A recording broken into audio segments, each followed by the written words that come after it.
Labas rytas. Good morning. So my name is Marco Francini. I'm the head of the EIB Group office for the Baltic state. I would like to welcome you on behalf of the European Investment Bank to today's event for the launch of InvestEU. Allow me to start by thanking the European Commission in Brussels, in Luxembourg, and here in Vilnius for the cooperation in the organization of this event. We will start by discussing the challenges the European economy currently faces and how InvestEU can support both the public and the private sector. We will have the keynote remarks by Commissioner Sinkevičius, by Mr. Thomas Östros, Vice President of the European Investment Bank, and by Mr. Liutvinskas, Vice Minister of Finance. We will continue our presentation with both the EIB, the EIF, and the European Commission on the new instrument and advisor services under InvestEU. Many of the colleagues are here today, and you will be able to meet with them during the networking break, for the lunch, and in the afternoon for the 3 workshops. We also have a very interesting panel discussion on access to finance, in which we have involved a variety of stakeholders active in the region, including 2 corporates that have benefited from EIB support. Ladies and gentlemen, in the beginning of this year, we could see the light at the end of the tunnel after 2 years of pandemic and the economic downturn. However, the Russian military aggression is causing a humanitarian catastrophe, disrupting livelihoods in the region and beyond, with an immediate impact, especially in the energy sector and supply chain, from which the EU citizens are already suffering in their daily lives. The EU support for the new programming period reflects the priorities of the EU and aims at making Europe more resilient in order to weather the future crisis stronger together. We took the objective to become greener, more digital, and to have more accessible social and healthcare sector. I believe if we see what is happening today, we're going in the right direction. InvestEU comes at the right moment. It will be an amplifier of the MFF priorities and implemented through the EIB, the EF, and local financial intermediaries. It's time the European economy, this booster economy right now. Without any further ado, may I ask Commissioner Sinkevičius to give his keynote remarks. Thank you very much.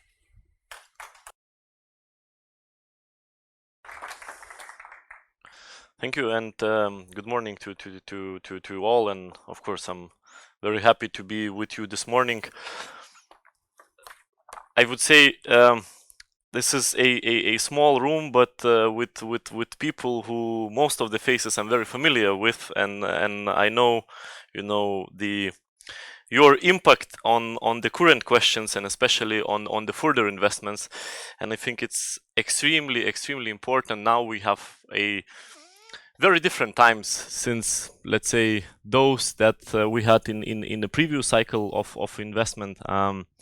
I myself, being in minister in previous government, I use the word investment a lot, but if I would use it in today, I would probably mean a completely different things. Of course, European project was always been about creation, about construction, and definitely we need this sort of spirit these times as well. With InvestEU, we have enormous opportunities with more than 26 billion in terms of guarantees and 375 billion in terms of projected investments. So it's hugely powerful instrument for boosting sustainable investment, innovation, of course, job creation. But most importantly, I think the key word has to be resilience, because we've seen in the past 2.5 years vulnerabilities of our economy. First, it was COVID, which I think, to be honest, economy handled relatively well. I would say it was mainly the crisis of services sector, which was hit hard. Then certain sectors around, let's say, coastal communities that are dependent on, again, services mainly. But the rest of the economy went through it relatively well. Of course, that left certain scars in our economy, and we see that unfortunately war in Ukraine deepening those curves and creating new serious wounds, and that will require, of course, a reaction from policymakers and decision makers. I think what's very important that we should not forget that all our investments through, first of all, the Green Deal. The Green Deal is in the center of all our new investments, and when we look at it, we see very clearly the answers for many of those issues, and especially the resilience building as regards the European economy. So clearly, we need projects that would take us closer to climate neutrality. We have a climate law, which we need to fully implement, to zero pollution, projects that are nature positive, projects that are effective, that are fastening the circular economy transition, that will help us create, for example, secondary raw materials market, and of course, projects that will help us increase efficiency and digitalization on the ground. InvestEU has a combined climate and environmental target of 60%, I'm sorry, for the sustainable infrastructure investments window. It also supports the natural capital and circular economy initiative, and the plan is to invest more than 10 billion in the next upcoming years, and that's one of the key reasons why DG Environment are actively involved. We want, of course, to green those investments as much as it's possible, and of course we will be consulted at the end of the day on implementation, on the screening of the project, and we will continue to support investments, those that are, of course, not only future proof but the green proof as well. What we need, of course, right now, and what we the most lack, I think, is a bankable projects, green bankable projects. This should focus on very specific sectors, such as water, wastewater, circular economy. We talk about energy a lot, so I will leave it aside because it's a, let's say, completely new league comparing to those others, but biodiversity, air pollutions, and so on, or at the very least, they have to contribute to the substantial greening of other investments in areas, of course, like transport and even telecom. So we are keen to support the preparations for this pipeline of projects. We are strengthening the technical assistance expertise. We already allocated 50 million from our LIFE program to the period of up to 2027 as an advisory hub that will gather the right expertise and financial and technical support in order to provide advisory services in preparation of projects.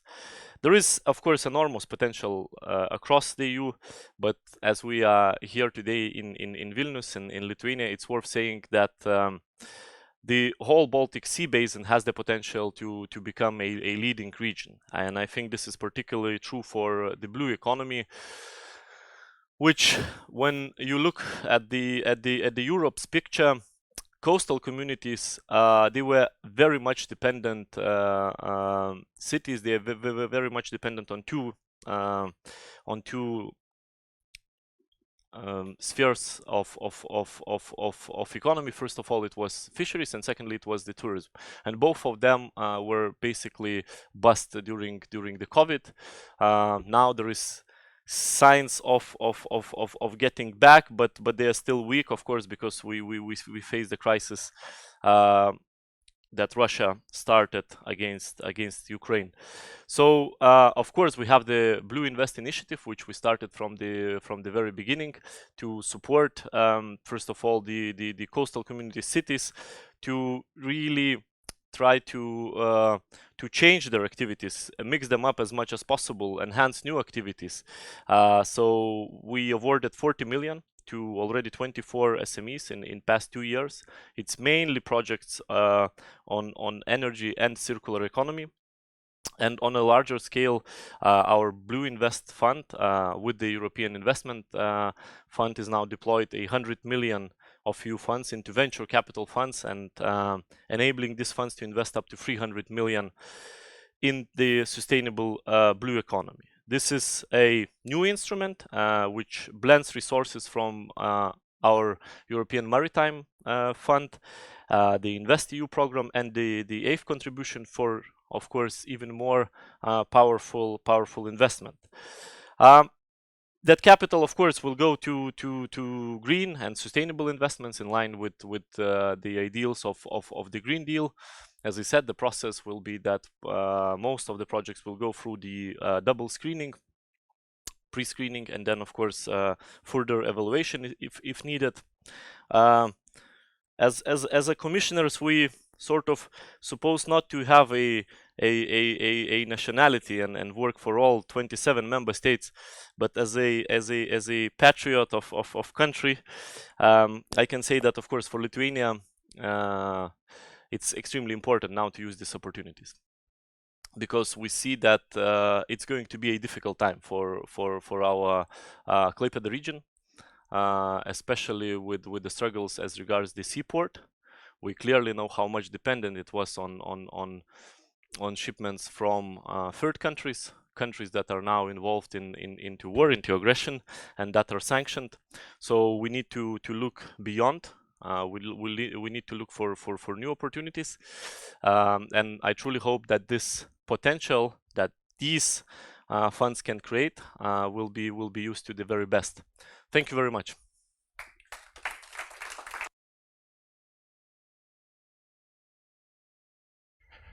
Thank you very much, Commissioner. Thank you very much for coming today. Now I would like to leave the floor to Mr. Tomas Östros, Vice President of the European Investment Bank. Good morning, Thomas. Good morning and greetings from Luxembourg. Dear Commissioner Sinkevičius, dear Vice Minister Liutvinskas, dear European Commission representation in Vilnius and in Brussels. Colleagues, ladies and gentlemen, it's a great pleasure for me to provide the introductory speech for this InvestEU Roadshow event. The InvestEU program that we will present to you today is another example of a very successful cooperation between the European Commission and the EIB Group. And it arrives in another difficult time for Europe. Indeed, we are facing multiple challenges and crises. We are just hopefully approaching the end of the COVID pandemic, which has put a strain on our economies, but also strongly impacted our social life. And at the time when the recovery should be our main focus, we are now faced with another huge challenge, the Russian invasion of Ukraine. This threatens peace in Europe and confronts the European Union with war in its eastern neighborhood. It leads to all the humanitarian consequences we know of, including a rising amount of displaced populations and the largest flow of refugees ever experienced in Europe.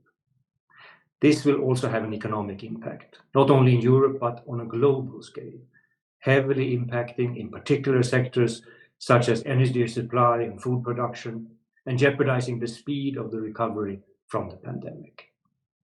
But it also is a question more deeply about the European sovereignty and its strategic autonomy, notably in terms of energy security and defense. But these burning questions should absolutely not make us forget about another ongoing crisis, climate change.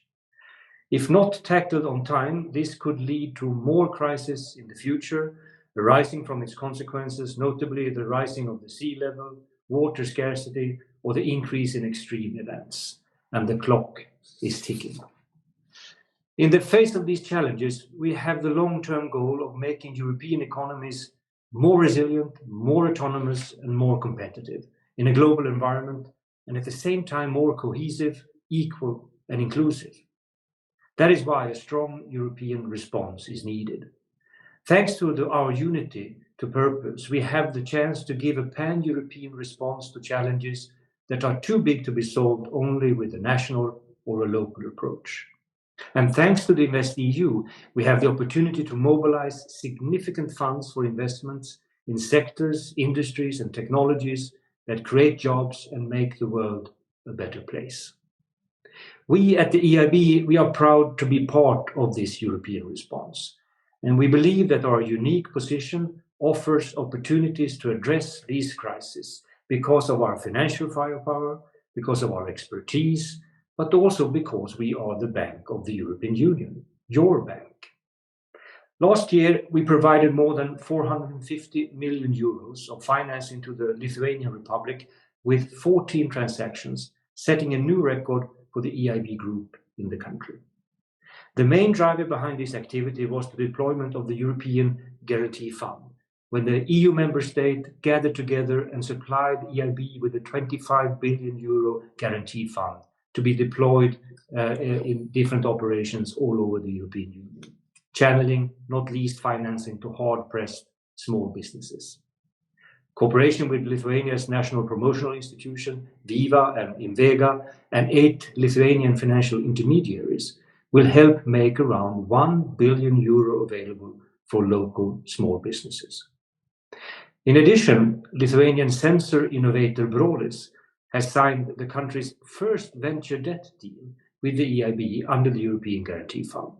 The 7.5 million euro funding will be used to invest in ongoing research and development and the rollout of new sensor technology. The bank continues to support the public sector with the financing of 2 projects that will improve living conditions for residents of the city of Vilnius. The first project targets the improvement of water and wastewater infrastructures, and the second will finance the modernization of Vilnius district heating network and equipment. It is good news that the European Union, identifies policies of general interest and deploys its financial might to address the many challenges that we face. It is good news that we have instruments to mitigate crisis and to invest in the future. And InvestEU is such an instrument. It builds on the successful model of the investment plan for Europe, designed to answer to the global financial crisis and implemented by the EIB. It will bring together under one roof the European Fund for Strategic Investments and 13 other financial instruments such as COSME and Innofin. InvestEU makes EU funding simpler to access and more effective.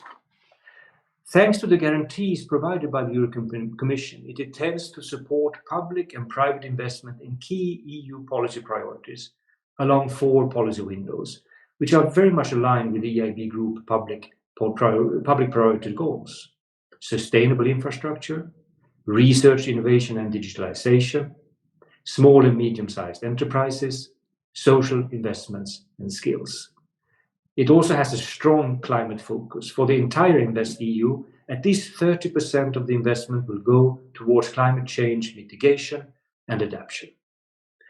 Concretely, the EIB Group will deploy InvestEU through various types of products: direct loans to corporate and public sector counterparties, project finance and PPPs, venture debt products for innovative SMEs and startups, portfolio guarantees to financial intermediaries, and equity investments in funds.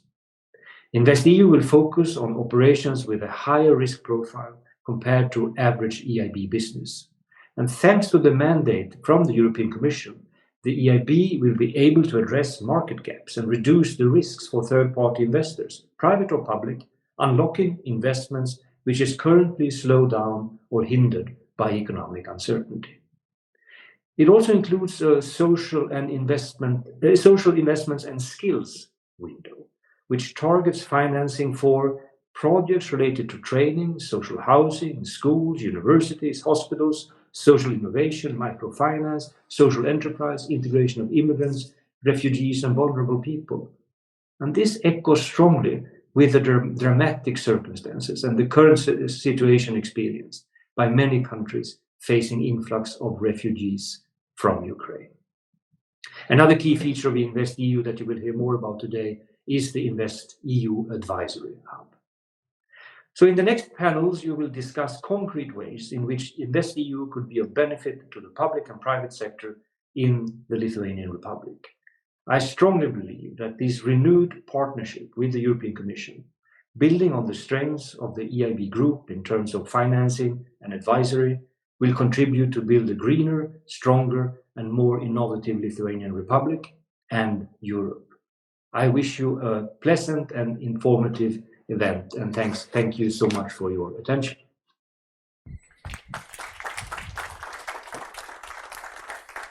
Thank you very much, Thomas. So I would like to ask now Mr. Liutvinskas to provide a speech. Thank you very much.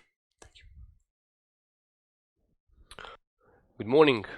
Pleasure to be here and to be able to address the room alongside distinguished speakers, the Commissioner, the Vice President of the EIB. So we heard from the side of the Commission, we heard from the EIB. Now let me give you some elements from the perspective of the I guess we can all agree that the launch of the InvestEU comes at a critical and right moment, as we live in uncertain times. Easy to say, right? We are emerging from the pandemic shock, and we're facing a new shock that was caused by Russia's war in Ukraine. And the InvestEU program will give an additional boost to investment, innovation, and job creation across the EU, of course also in the Baltics and Lithuania, at a time when it's most needed. But first of all, I'd like to express the appreciation from the side of the government for the EIB Group and our cooperation with the group. The bank's investments, which are already close to 4.5 billion euros since the beginning of its operation in the country, that was back in '94 if I recall correctly, are very valuable, and we're indeed pleased to have the EIB and the EIF as close and constructive partners. So Marco, thank you for this. Today's focus is inevitably on Russia's war in Ukraine and its consequences on the economy, the global economy, the regional economy, and the Lithuanian economy, businesses, the society. And I would also like to thank the bank for its fast reaction in delivering the rapid financial support both to Ukraine and the affected countries to help mitigate the negative consequences of this shock caused by the brutal invasion of Russia. Given today's geopolitical situation, it is evident that green transition and its financing is becoming even more relevant. We had reasons to do it before, but now it contains a new element, a very clear geopolitical element, which was maybe not so present before. Energy and energy efficiency, which would lead to increasing our energy security and independence from imported fossil fuels. We can, and I'm sure will, play a crucial role. The second factor is climate change, which is of course connected. And in order to counter the challenge, it is important to continue green transition reforms, implement energy-relevant projects, which will help to take our economies to a more competitive, modern, and resource-efficient stage, so to say. Now in Lithuania, the green and digital transitions, the twin transitions, they feature prominently in the political agenda. I guess you can recall that in the 2.2 billion euro RRF plan of Lithuania, the next generation Lithuania, which the European Commission has assessed positively, we put a lot of emphasis on the twin transition. So for instance, as much as 43% of the plan's total funding will contribute directly or indirectly to climate challenges and fight against climate change, while over 31% of the funds will be devoted to digital transition, mostly focusing on the public sector, also touching upon the private, which is a feature which distinguishes our plan among the other member states. Furthermore, we're on the verge of the new MFF, the new financial perspective for 21-27. And in this framework, Lithuania is set to receive over 6 billion euros in funding from the EU. And out of this basket, we intend to allocate 2.2 billion. So that's another 2.2 billion to green transition, focusing mostly on energy efficiency, renewable energy measures, and transformation of our regional economy, depending on the problematics in a given region. We appreciate the EIB Group to contribution to the implementation of financial instruments in Lithuania that we have today. It also touches upon the MFF funds. Especially, I'll mention one example, the multi-apartment buildings renovation. We have a long-standing cooperation in this field with the EIB, and 55 million euro of EU funds were used for the purpose to set up a new investment platform, which will bring in additional financing from private and in international institutional investors for the total value of the portfolio of around 275 million euros, all geared towards renovation of our multi-apartment buildings. Now, I would like to highlight that financial instruments here in Lithuania are, devoted to attract private financing, and they have become, to this point, I can say, and Marco, you won't let me lie here, they have become a certain best practice example, especially in the energy efficiency field, that can be replicated in other member states.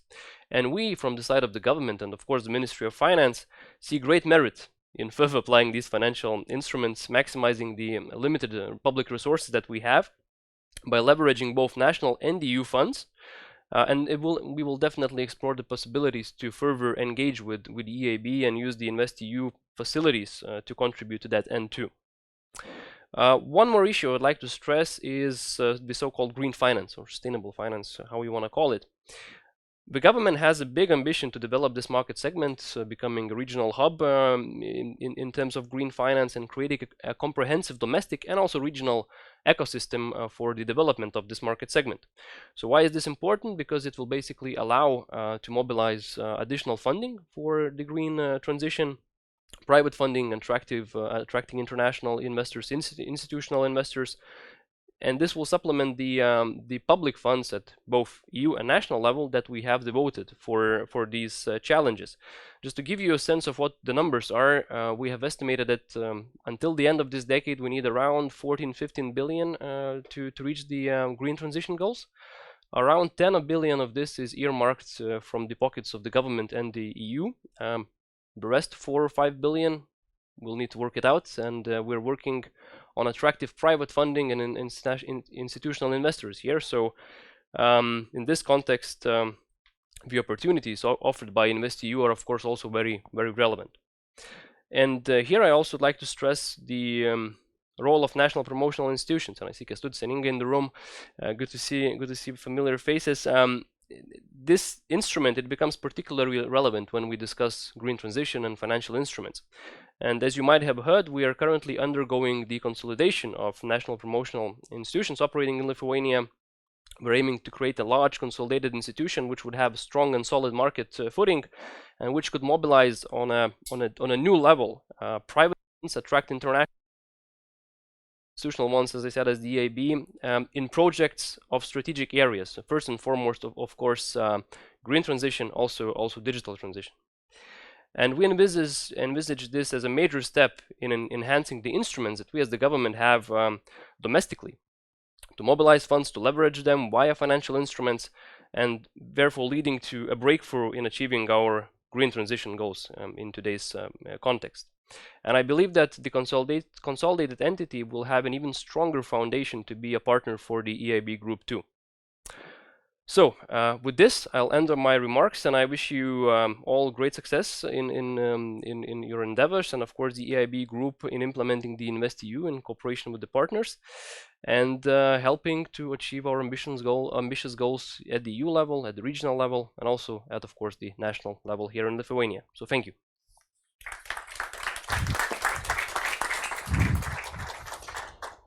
Thank you very much, Vice Minister, for your kind words. Definitely, I believe that a very good relationship with the Lithuanian Minister of Finance is a key also for us. So thank you very much. You mentioned the modernization fund, but also the EGF has been really a success. Thanks for you to granting us this possibility. So we move now to the first presentation of the day. We have Mr. Irmanta Simonis, Deputy Head of Unit of DG ECFIN.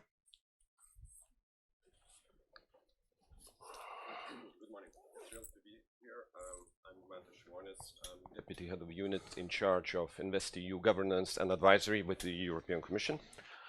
And as you might know, the European Commission is ultimately the executive arm of the European Commission in charge of EU budget. European Commission is ultimately responsible for implementing EU budget.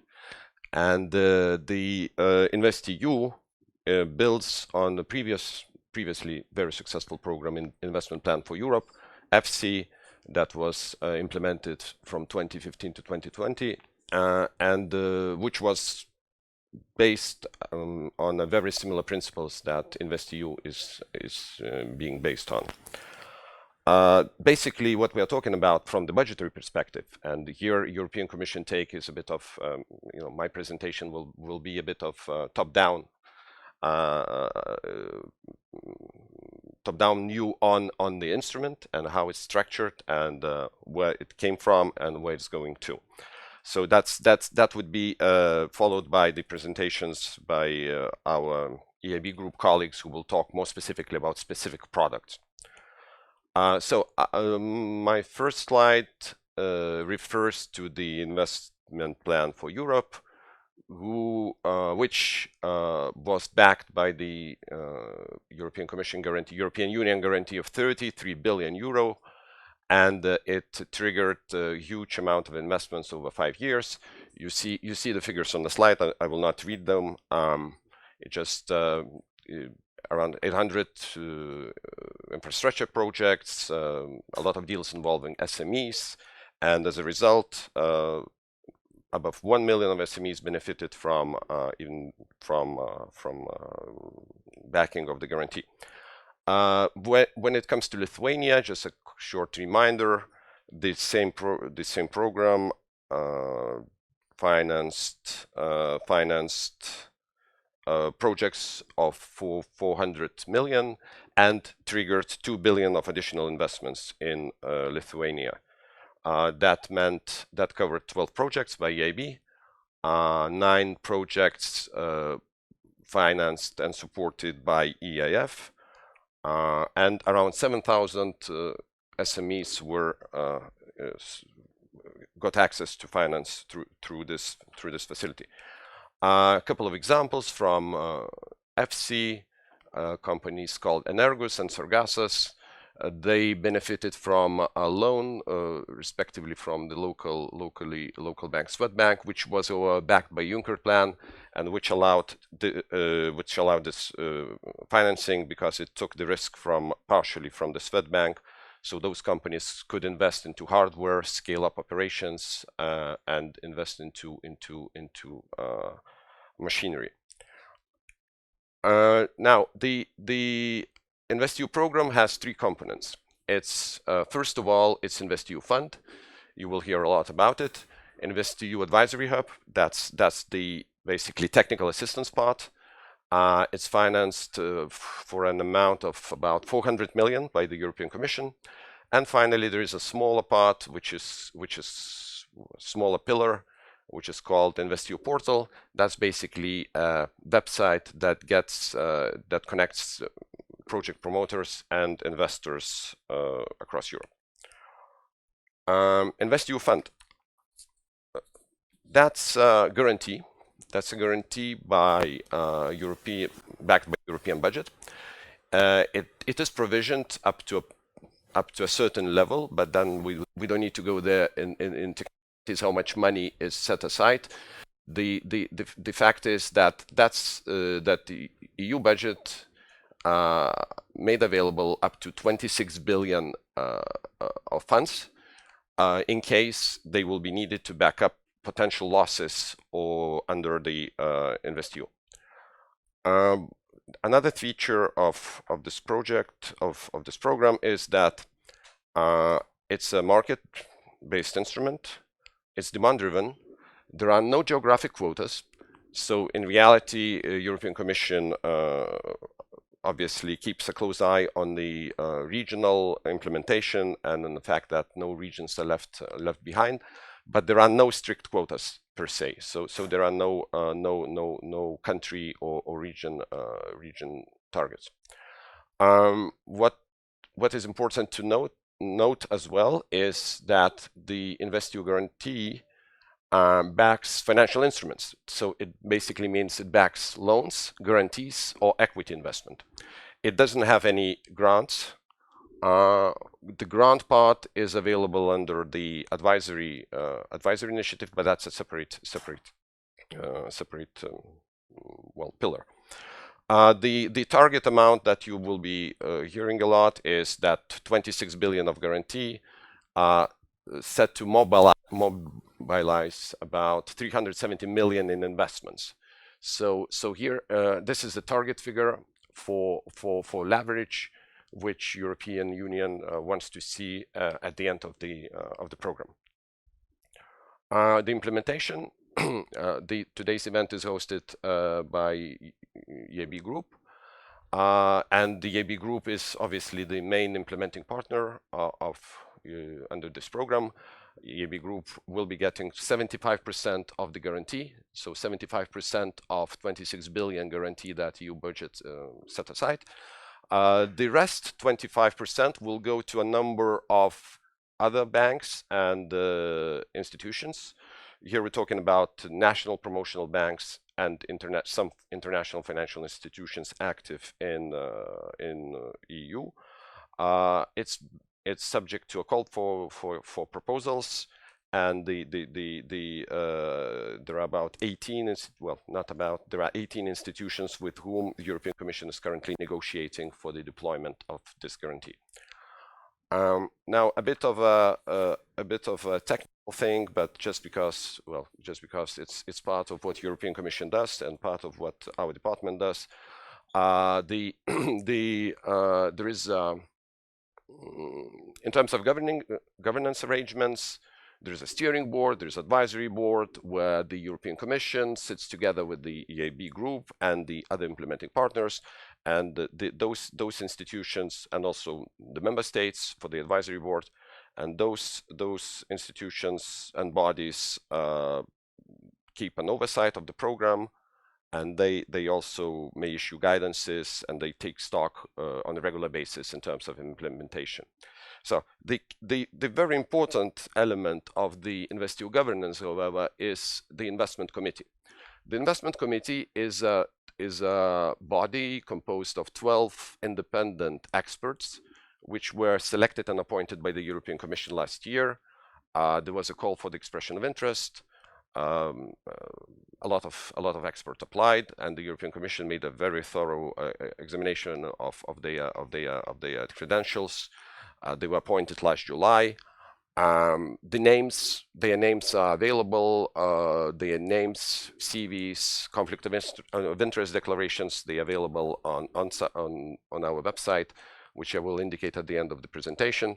There are no Lithuanian nationals, unfortunately, but the Baltics are well represented because there are 2 Latvians and 1 Estonian on this committee. The role of committee is to examine operations proposed by EIB Group and proposed in the future by other implementing partners, and to grant the EU guarantee. So they assess the projects. They look at the projects. They look at the merits of those projects against a certain set of criteria, and then they decide whether the guarantee should be granted to the extent those projects meet the requirements set out in the legal base of the InvestEU regulation. Their conclusions are to be published. We will be hopefully starting publishing them very shortly in the coming weeks. For the time being, they are not yet available because they are subject to confidentiality arrangements, given that some of the projects that are already approved have been approved. They are not yet signed, but I will talk about it in my last slide on recent developments. So there is this concept, a bit technical concept, of market failure and additionality, but I couldn't not to talk about it, because that's a key part of key concept in the whole logic of InvestEU intervention, and that's the key element that investment committee checks. What is being verified? Well, the market failure concept is basically a concept of a situation where private solutions are not available for a certain situation of economic life. So there may be some public goods for which private operators, they are not incentivized to invest. For instance, we're talking about potentially externalities that fail to be internalized. So energy efficiency is not necessarily something, it's not necessarily taken into account by private investors. If it's not, if they are driven just by short-term revenue imperatives. We are talking about information asymmetries, which is the case of SMEs. And the last example of market failure could be cross-border infrastructure projects where you have asymmetrical incentives for various countries to enter into. So, like, something that is very beneficial for Lithuania may be not beneficial at all for Poland. And in this case, only cross-border support from at the EU level may unlock those situations or accelerate them. So what the second failure, and that's the second concept, and that's the key concept at which investment committee looks when they assess whether the project meets requirements of InvestEU regulation, is additionality. Additionality is closely linked to the concept of market failure. It basically means that an answer to the question: would this project be financed by private institutions or by public institutions without EU support? If it was published, if it would have been financed, then there is no additionality, then EU support is not needed. That would be waste of EU guarantee. On the other hand, if the implementing partners demonstrate that those projects would not have happened to us to the same level, at the same amount, or at the same depth, then this is triggered, and then it means that the project is additional, and the investment committee approves it.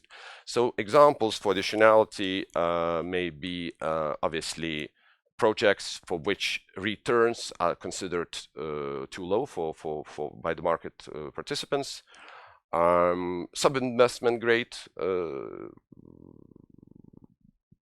debtors. That could be another example. It's also appreciated when EIB Group or other implementing partners, they take subordinated positions or equity positions, something that private investors would not necessarily be keen on taking. Long tenor debt is also another proof of additionality. We're talking 15, 20 years potentially. Crowding in, so it's very important that those investments crowd in additional financing or have potential of crowding in additional investment.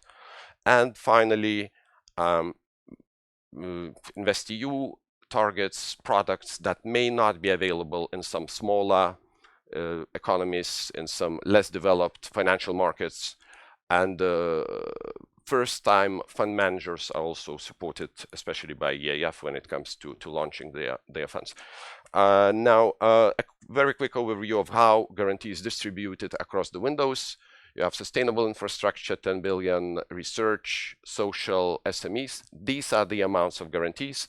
The actual amounts of investments will be much bigger, because sometimes very small guarantee supports a very big could support very big project. There is a technical notion, well, a possibility for member states to put additional money into InvestEU. That's a possibility for them to redirect shared funds or recovery resilience facility funds to the InvestEU if they wish. One member state already signed such agreement. More agreements are in preparation. The InvestEU advisory hub, that's a second pillar of the whole program. Like I mentioned, about 400 million is earmarked by the European Commission for advisory support. That basically means project advisory, capacity building, market development, and it's implemented through EIB Group first of all, but it will be also be implemented by 6 other advisory partners, such as EBRD and some others. The agreements are not yet signed, so I cannot really elaborate on how many of those will make it. But well, I'm pretty sure that EBRD will be very visible and very present in this business. Advisory. One thing to note: Advisory Hub supports not only InvestEU projects, but it's open to support any kind of access to finance, facilitation, SME support, etc., which may not be linked to InvestEU, even though most of money should be spent on InvestEU. That's we have some targets. InvestEU portal, that's like I said, that's basically a website where project promoters could advertise their projects and get in touch with the international investors. You are free to visit the website and check what is there. Then you have a new promotional brief by our Commissioner Gentiloni there, fun to watch. Finally, because my time is up, a few words on the most recent developments and the good news that InvestEU is bringing to Europe and Lithuania as we speak. The guarantee agreement with the EIB Group was signed last March, well, this March. Investment committee meets since then monthly, and then they review and approve projects. The number of projects approved, operations approved, is around 30. Already about 1 billion of EU guarantee has been effectively granted. If we look at the type of projects that were supported, that would be solar, a lot of energy, solar, wind energy, energy efficiency, some transport, water management, telecoms, education, skills development, etc. Negotiations with 18 another national promotional institutions, IFIs, are ongoing. In terms of for Lithuania coverage, I guess Nordic Investment Bank is one that will unavoidably be active in this region. EBRD probably as well. The others are mostly national promotional institutions of various countries. So the impact on Lithuania will be well, is not expected to be major. And the final point, obviously, the senseless Russian war on Ukraine brought a slight change of our priorities, and there was additional funding already allocated or being allocated to advisory support in relation to support for refugees. We're talking advisory support to municipalities. We're talking about social housing for refugees, etc. So some money is already allocated from EU InvestEU budget.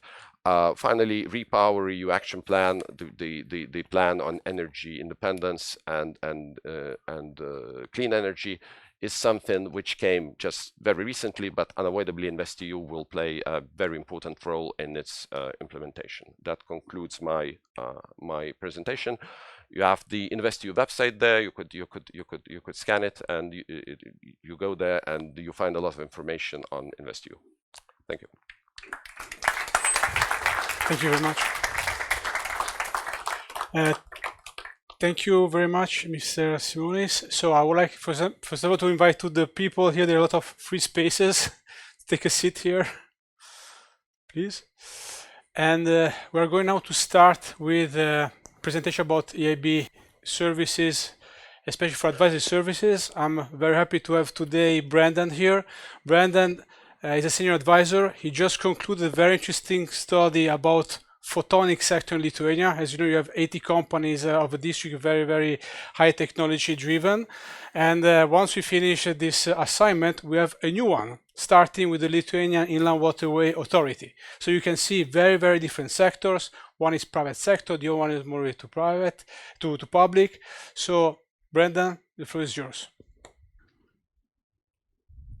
Good morning. Thank you, Marco. Good morning, everyone. It's a great pleasure to be here. And I have to admit, since we have the restrictions eased, this has been my third time to Lithuania in the last 2 months, and I'm delighted to be here, and it's a pleasure.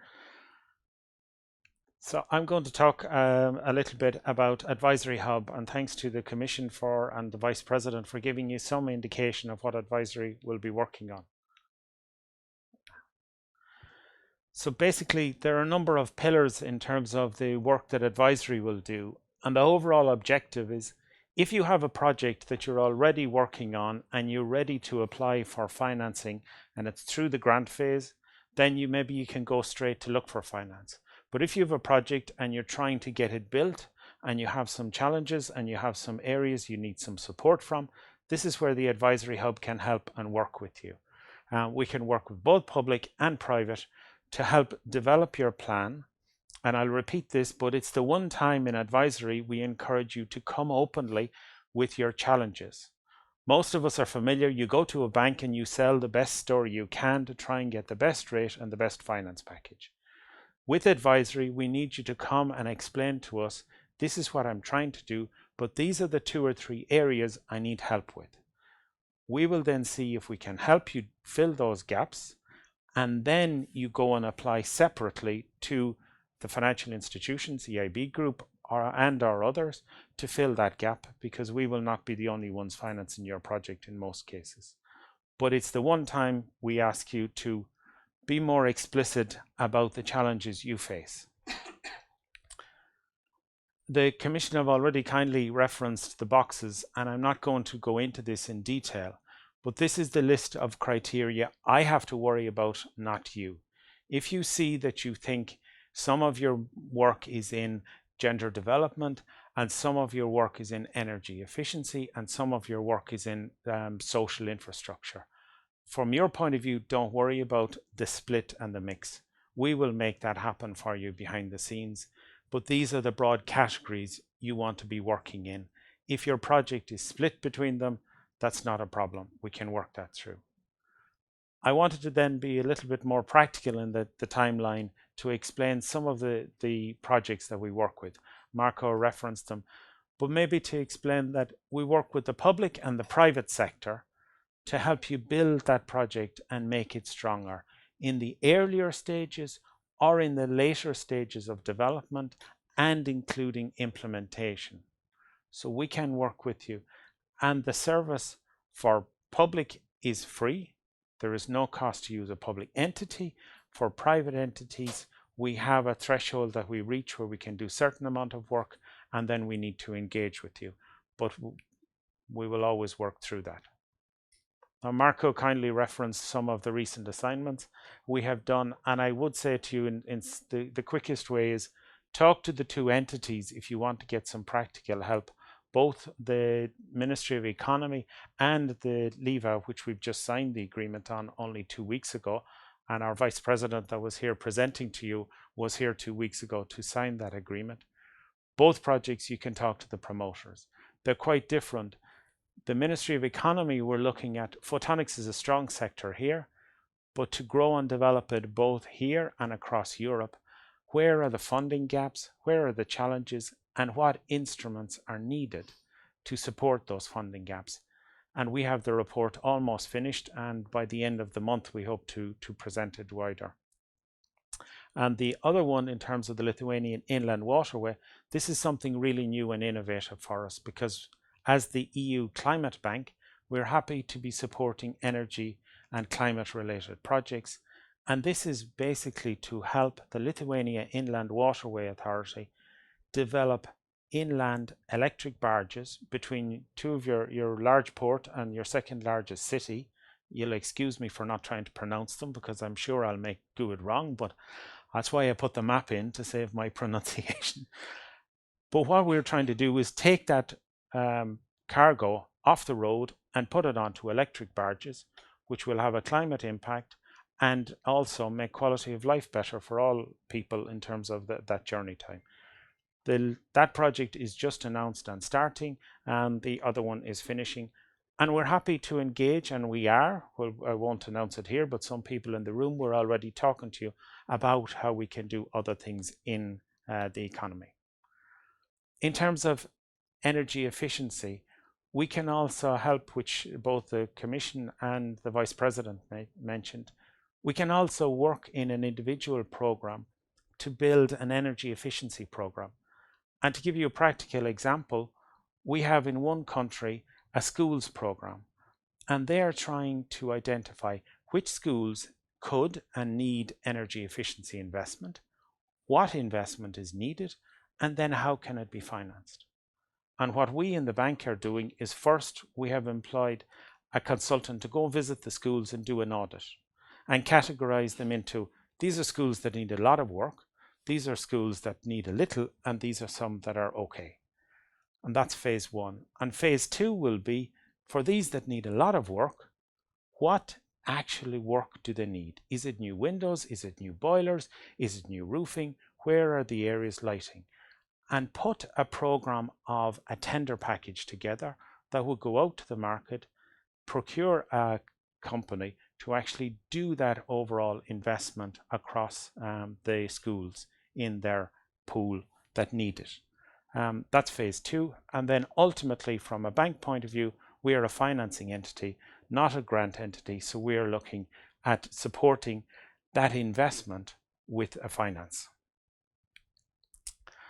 In terms of advisory support for corporates, and you're going to have a great example of a corporate later, in terms of if you are a corporate and you already have your program ready, you're ready to go ahead and talk to our direct lending colleagues and you'll hear the examples of the programs.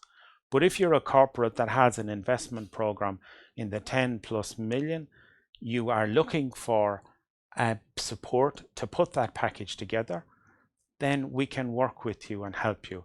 A practical example, I have a company in another region who said, I have a great sustainable packaging product I want to expand, but I don't have a finance model that actually will be presentable to a bank because it's too basic and too limited. So we have worked with them to build that finance model, which will then be presented to a lending institution, both the EIB colleagues and others, to get the finance they need. So we're strengthening their opportunity. And a practical example, knowing that photonics, as Marco said, is a very strong sector. Here's an example of a company we've already worked with in terms of helping them to have a stronger plan to get the venture debt financing from EIB. But equally, it's the signal that EIB financing gives to corporates, which will strengthen their ability to get money elsewhere. I recall a few years ago, a company chief executive saying to me, it really wasn't the amount of money you in EIB gave me, but it was the difference that having announced it, other banks were willing to come and knock on my door and call me. Before this, I had to call them. In terms of financial institutions, we want to work and support their development and support their work, because that enables more investment in the economy. And this we have many different ways of doing it. Here is one example. We have a green eligibility checker, which is at one sense quite a simplistic model, but on the other hand, it helps you assess, are you really doing a green investment? Because there is all that talk about greenwashing and was it eligible or is it not? Here's a simple tool we've rolled out to help you understand, is your project actually classified as green? I suppose the obvious question is, how do you get it? And you're going to look at the slide with 7 or 8 boxes and say, this sounds like a complicated process. But from your point of view, you have the simplicity that Marco is here, and you all probably know him. So in the context of getting in contact with us, you can come directly to the bank in Luxembourg, or you can get in contact with Marco. What I repeat, we have a process of how we assess an application as the Commission outlined. It has to meet criteria. We go through an evaluation process. We approve support, both internal resources, and we will employ a consultant to work on a project where it's necessary. We will sign an agreement with you as the entity, whether it's public or private. That agreement is just to confirm to you that this is the arrangement we're working on. I always say it has 10 or 12 pages of legal text. Confidentiality, data protection, all the general stuff. But there are 1 or 2 pages on your project. They're the key ones. We keep it short and tight. If you want to debate with us on the legal clauses, you and we will pay a lot of money to our lawyers. But we generally don't change them because we've been using this agreement with everyone and it's standard. The 1 or 2 pages on your project are the important ones to focus on. We sign that agreement, we get the resources, we do the work. Typically 3 to 6 months, I would say to people, is when we operate. After 3 months, you typically have 80% of the value, because the final 3 months are always that element of tweaking a report, agreeing words, text, style. But after 3 months, you have most of the work. And generally, when there are pieces of development work, we present it first by way of a 10 or a 20 slides. Not a 100-page text and you're trying to find the value. You have the value in your knowledge base, but you may have to wait a little bit for it to be in a 100-page document, because we're all familiar with trying to finalize those. So that's my message to everyone. We try and work with you productively, positively, to make a good contribution. We can work all over the full stream of projects. Sorry, I clicked it on too fast. we can work with you over the full stream of projects from early stage to later stage. We have, as the Commissioner earlier outlined too, the Embrace programme, which is a dedicated advisory package to help investments related to the crisis that has been caused by the invasion of Russia into Ukraine. That's a dedicated piece to streamline and support advisory work where you are making dedicated investments in the, particularly in the social area, that are related to that investment you need as a result of that crisis that Russia has caused in Europe. So I hope in that time, it's been short, but it gives you a sense that we're here to help you where you have a good project idea, but you need a bit of help. If you have a project idea and you want to go straight to finance, please go straight to our colleagues that will present now. Otherwise, we're here to try and help you build that plan and present a stronger plan to the finance teams in the future. Thank you. Thank you very much, Brendan. And in the afternoon, we have a workshop with Sharonas. Sharonas will present also other technical advisory that we do with Jaspers. So now, thank you, Brendan. Now we move on to the public sector. I would like to welcome Marina. So Marina is a senior loan officer in the public sector division. She's been responsible for all the deals that we've been doing. One of the last is the Vilnius Water and also the cooperation with the State Treasury. So Marina, please, the floor is yours. Thank you. Thank you, Marco. So my name is Marina Ismaila, and I'm glad to speak to you today about what we have done in public sector under EFSI, the European Fund for Strategic Investments, the predecessor program to the InvestEU, and what we plan to do under InvestEU. So maybe a short recap on the EIB. So we are the EU bank. We are owned by the 27 member states and are acting and financing projects in the interest of the member states and in line with the EU priorities. While preparing for this presentation, I had a look at the projects that we have financed in 93-94 while just starting our activities in Lithuania. So as I saw, these were the projects in the transport sector, which is extremely important for the Baltic economies. I myself come from Latvia and fully understand those dynamics. So our first project was Vilnius Airport, after which we have financed railways, roads, rehabilitation of the water, sanitation sectors, rehabilitation of the district heating. All those sectors, sustainable transport and infrastructure, energy independence, are as important as ever, and we will continue to be engaged in them. After the European Fund for Strategic Investments program was completed, still certain investment gaps remained. The high-risk characteristics of operations and key policy remained. Limited public resources and persistent investment barriers remained. On top of that, we had to face the COVID crisis and also the economic impact of COVID-19 and the Russian invasion in Ukraine, which is already felt, as many colleagues have noted, in the transport sector, also in the stagflationary environment, in almost every construction projects that EIB is financing in the region, including also such large projects as Rail Baltica, for example. So as a response to that, as already the esteemed colleagues have rightly noted, the InvestEU fund was created. In addition to the two windows which we had under EFSI, Sustainable Infrastructure window, under which we did most of the public sector projects, and the SME window, two new windows were added. The Research, Innovation and Digitalization window and the Social Investments and Skills window. We are especially looking forward for projects under Social Investment and Skills window, which is a new window, so to look at financing possibly of universities, hospitals, social affordable housing in the region. This is the sector where we already have some precedents, as I will show later on, but also the sector where we want to do more.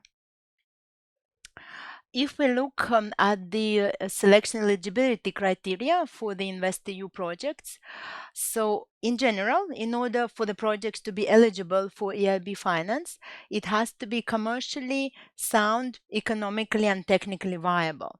So the projects basically have to be bankable, as we undertake quite a detailed appraisal and due diligence from all those angles. So we look at the economic, technical viability of the projects. We also estimate the maturity of the project, how bankable it is. There are also certain minimum amounts and loan to total project cost proportions on how we finance.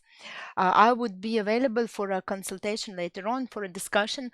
Just to give you some general guideline, in a public sector, we're looking to finance 50% of total project cost, thus also allowing the other partners, local commercial banks, international financial institutions, to join the financing of the project with us and to provide the remaining 50% of the financing for the total project cost. There is also a certain minimum amount. Baltics being the small countries, again, I would be the loan officer who would work with those public sector financing projects. I would look for a minimum total project cost somewhere in the area of 20 to 30 million euro, thus with the EIB loan being minimum of 15 million euro, better of course 20 million euro. But if the project total cost is 40 million euros, certainly we can discuss. As I will explain later on, we will find ways also to aggregate the projects and to finance, for example, the 5 to 7 year investment program of the city, where a number of projects would be included, would be appraised by us on the ex-ante basis and then allocated by the borrower on the ex-post basis. So this is a little bit about our selection criteria, and on top of that, of course, as already mentioned by the esteemed colleagues, there are additional InvestEU eligibility criteria, such as the market failures, as already well explained, the situation where the market, in market mechanisms, in a true sense of Adam Smith, cannot take care of the resulting investment gap, and where additional intervention is needed. Thus, our presence, EIB financing under InvestEU, needs to be additional, meaning the project would not happen otherwise without this intervention with the help of InvestEU guarantee. And also our presence should achieve a certain multiplier effect, meaning should help other investors, local commercial banks or other IFIs to join financing of the project. So these would be, in short, the main criteria, what we would be looking for. I would be, again, available to discuss more or discuss any specific project and any specific financing needs. Here we could look at some of the examples of public sector operations which we have done under EFSI, under Investment Plan for Europe, the predecessor program to the InvestEU. University of Latvia is an interesting project, as this was for the first time in the Baltic countries where we have financed a university on a standalone basis, thanks to the guarantee under Investment Plan for Europe without a sovereign guarantee. Otherwise, an operation such as university most probably would require a sovereign loan repayment guarantee or maybe municipal loan repayment guarantee. This is also the example of the project which we would like to do more. So far, this is the only university we have financed.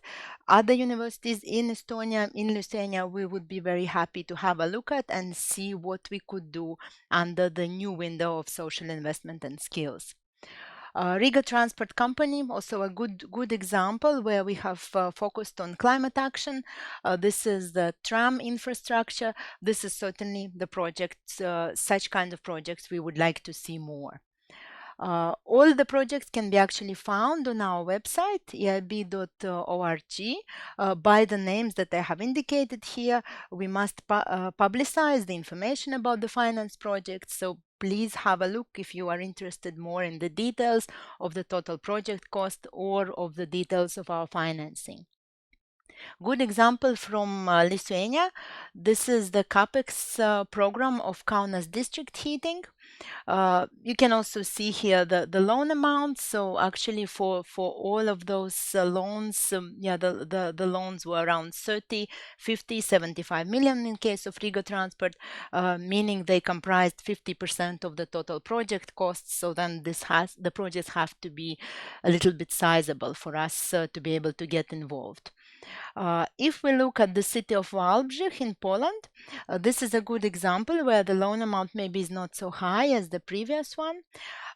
This is also the city which is located in Silesia region, the depressed region of Poland, which had a lot of mining. The city had to reinvent itself to find the new priorities, and actually the loan is focusing on the urban regeneration of the former coal mining area, and the city also has benefited from the InvestEU support to help them redefine its strategy and redefine its vision. So this is a very relevant example. This is something that we could also look at in Lithuania, to look at any smaller city and see, for example, how we could aggregate the 5 to 7 year investment program, which could also comprise schools, kindergartens, hospital, transport, district heating and water. So all of those spheres together, financed through the city, which otherwise would maybe be too small to approach the EIB and to apply for the EIB financing. In addition, it's possible to have advisory under InvestEU to help prepare the project, and this already becomes a little bit more realistic for the smaller cities that we have here in the region. So this brings us exactly to what we want to do under InvestEU. We would like to look at smaller municipalities. At the moment, we are financing the city of Vilnius. We are financing Vilnius Water and Kaunas District Heating on a standalone basis, as these are already companies which are large enough and which could borrow from the EIB on a standalone basis. For smaller cities, primarily due to the minimum size, that would be a little bit difficult. So here we would look, for example, at municipalities, smaller municipalities, but also municipal state-owned companies of larger size, whereby we could start our cooperation with advisory. For example, for smaller cities, we could have some grants for policy development, such as development of sustainable urban mobility plans. For project preparation, there is quite a famous city of Jūrmala in Latvia, to whom we have very practically helped to develop their financial model, helped with their budgeting, with the financial analysis and preparation of their project for the approval in the EIB. So something like that also could be possible for a city in Lithuania. Also grants under ELENA for energy efficiency, where there are many Latvian cities. Also in Lithuania, there are certain examples that are happening right now. And from the advisory, from this first step, we would like to move on to lending, so the loans to municipalities, state-owned companies, for example, universities, hospitals, as I already mentioned, under social investment and skills window, or the product that actually I'm referring to is called municipal framework loan, whereby we meet with the city, we have a look, what is the investment program, what do they plan to do during 5 to 7 years going forward. We will screen for climate action components of the investment plan, such as sustainable transport, pedestrian, bike lanes, this kind of infrastructure, which would ideally be part of the sustainable urban mobility plan, which would have been developed earlier with the help of advisory. And then we would see how we can finance this investment program with the 50% of our loan. As this is a municipal sub-sovereign risk in the EU member state, we are able to offer quite flexible conditions to the municipalities. However, as municipalities are quite small and their budgets are quite small, still InvestEU guarantee is a great help. Otherwise, such project would not happen for a small city in the Baltic states, for example. So this would be it. The general email is vilnius@eib.org. However, also I would be glad to discuss either today or later on, and could agree also to a meeting in Vilnius or Riga at a short notice. Thank you very much. Thank you very much, Marina. So definitely the EIB is very active in the public sector and infrastructure. Traditionally, we've been very active in this sector, but lately we are also very active in the private sector. And I would like to invite Daniel Kapitansky. He's a loan officer for the corporate sector. He's the person that's been responsible for our transaction with Teltonika, and he will say more about what he can do on InvestEU. Thank you, Marco. Welcome to everyone. So yes, as Marco mentioned, I'm a loan officer responsible for corporate lending in all 3 Baltic states, but also in Poland. And today I would like to present to you our product offering in the corporate lending area. So basically what we offer is a standard investment loan, and the main purpose of supporting, of course, private entities. And as you have heard today, we are a policy-driven bank, so basically every single investment that we finance needs to be aligned with our key priorities. And of course, that's why we are a little bit picky in terms of what we can finance. And our product is addressed mainly to large corporates or groups and also mid-caps. And the reason behind that is quite simple. We are around 4,000 employees, and we need to serve basically not only Europe but also the whole world, because also 10% of our financing goes outside the EU. And the main area of our financing, the minimum ticket size is basically 25 million euros. And as we finance up to 50% of investment cost, it means that the company needs to have basically an investment program of 50 million euros. Of course, it doesn't mean that it needs to be a single big investment, but we look at accumulated investment cost over the period of 3 to, for example, 5 years. And what we look at, of course, apart from standard CapEx investment, we also look at research and development activities, which is actually very important for us.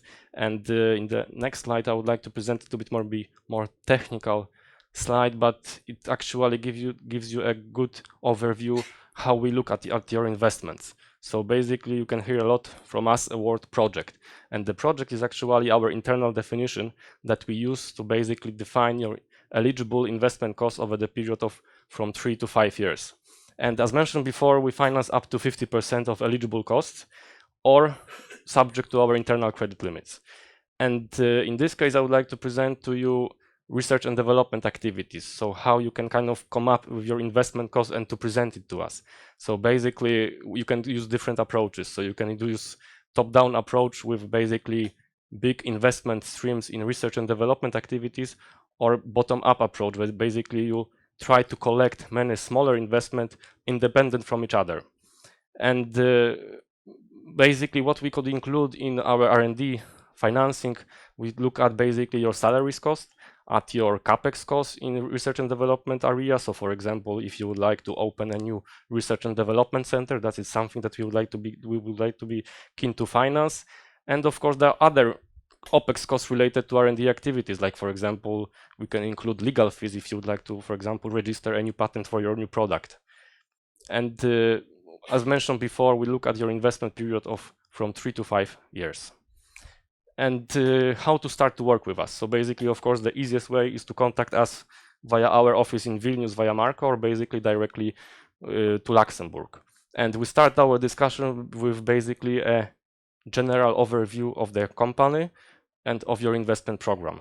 And based on that, we present it to our management committee to seek for a green light if we can work with you further. So basically, it's a pre-check just to see if your investment program is aligned with our key priority areas. And further on, we are able, if we receive this green light, we are able to move to the appraisal stage, which is actually very important for us, because apart from standard, let's say, credit profile check, we have a dedicated team of engineers and technical experts who actually assess your investment from very different perspectives, like financial, environmental, social, and technical. And this process is actually very time consuming from both sides and require a lot of resources. So we try to really enter into this phase if we are really certain that we are able to work together and to finalize our cooperation. And then the next step is actually official approval stage, which basically the first step is our management committee approval. And with InvestEU program, actually we have another step, which is basically investment committee mentioned before, and this is a totally independent body from the bank. So we cannot influence that. It's an additional step in our process that we also need to follow. And then the last basically approval is at our board of directors level. And later on, of course, we go to further steps like negotiation and contract signature, and then of course to disbursement. And with disbursement is also worth to mention to you that we try to provide to you a very flexible disbursement conditions. So it means that you are able to disburse every tranche on different conditions. So for example, fixed rate, floating rate, different currencies, different tenors, different structures, so amortized, bullet. So with one loan, you can have quite a flexible conditions for your company to adjust it and adapt it to your investment needs. And then, of course, after contract signature and disbursement, we enter into monitoring and reporting phase. And of course, at the end, as this is loan, we hope that it will be repaid at the end of our financing. And what are the main benefits of our financing? So basically, we try to provide a very attractive interest rate to our clients. And that is possible thanks to our AAA rating, because although we are a public institution, we raise our financing on capital markets. We are one of the biggest bond issuer in the market. And thanks to our AAA rating, we are able to raise funding on a very attractive conditions that we try to transfer to our clients. And of course, the main purpose of our financing is to provide you with a long maturity, so tenors exceeding offer provided by commercial banks, by other lenders. And we try to match our tenors with a low life of basically assets that we finance. And we finance not only tangible investment, but also intangible like research and development activities. And I think it's not that common that other lenders finance research and development activities with a long-term financing, because of course research and development activities are much more riskier than standard financing. And what is also important is that we do not require any cross-selling, and we follow hold to maturity strategy. So we would like to cooperate, we would like to enter with a long-term relationship with you, and of course hoping for repeat operation afterwards. And I also believe that by working with us, you have an opportunity to diversify your sourcing funding. So we know that basically for bigger companies, local markets are sometimes limiting their financing possibilities. Of course, there is a capital market, but it's not that developed in every single country. And what is also important to mention is that with our financing, we provide to you quite long availability period of 18 months. So during this time, you can use your loan as you wish. And out of that, 12 months is free of any commitment fee. So you don't have any additional costs related to our financing in this period. And of course, we would like to believe, and we see that already, which I also mentioned later on, that by working with us, we are sending signaling effect to the market and the quality stamp, because the bank is quite know of its very detailed due diligence process. So it means that if you went through our approval process and you signed a loan in that, it means that you are really trustworthy partners. So it also sends the signals to your other lenders, but also to your suppliers and clients.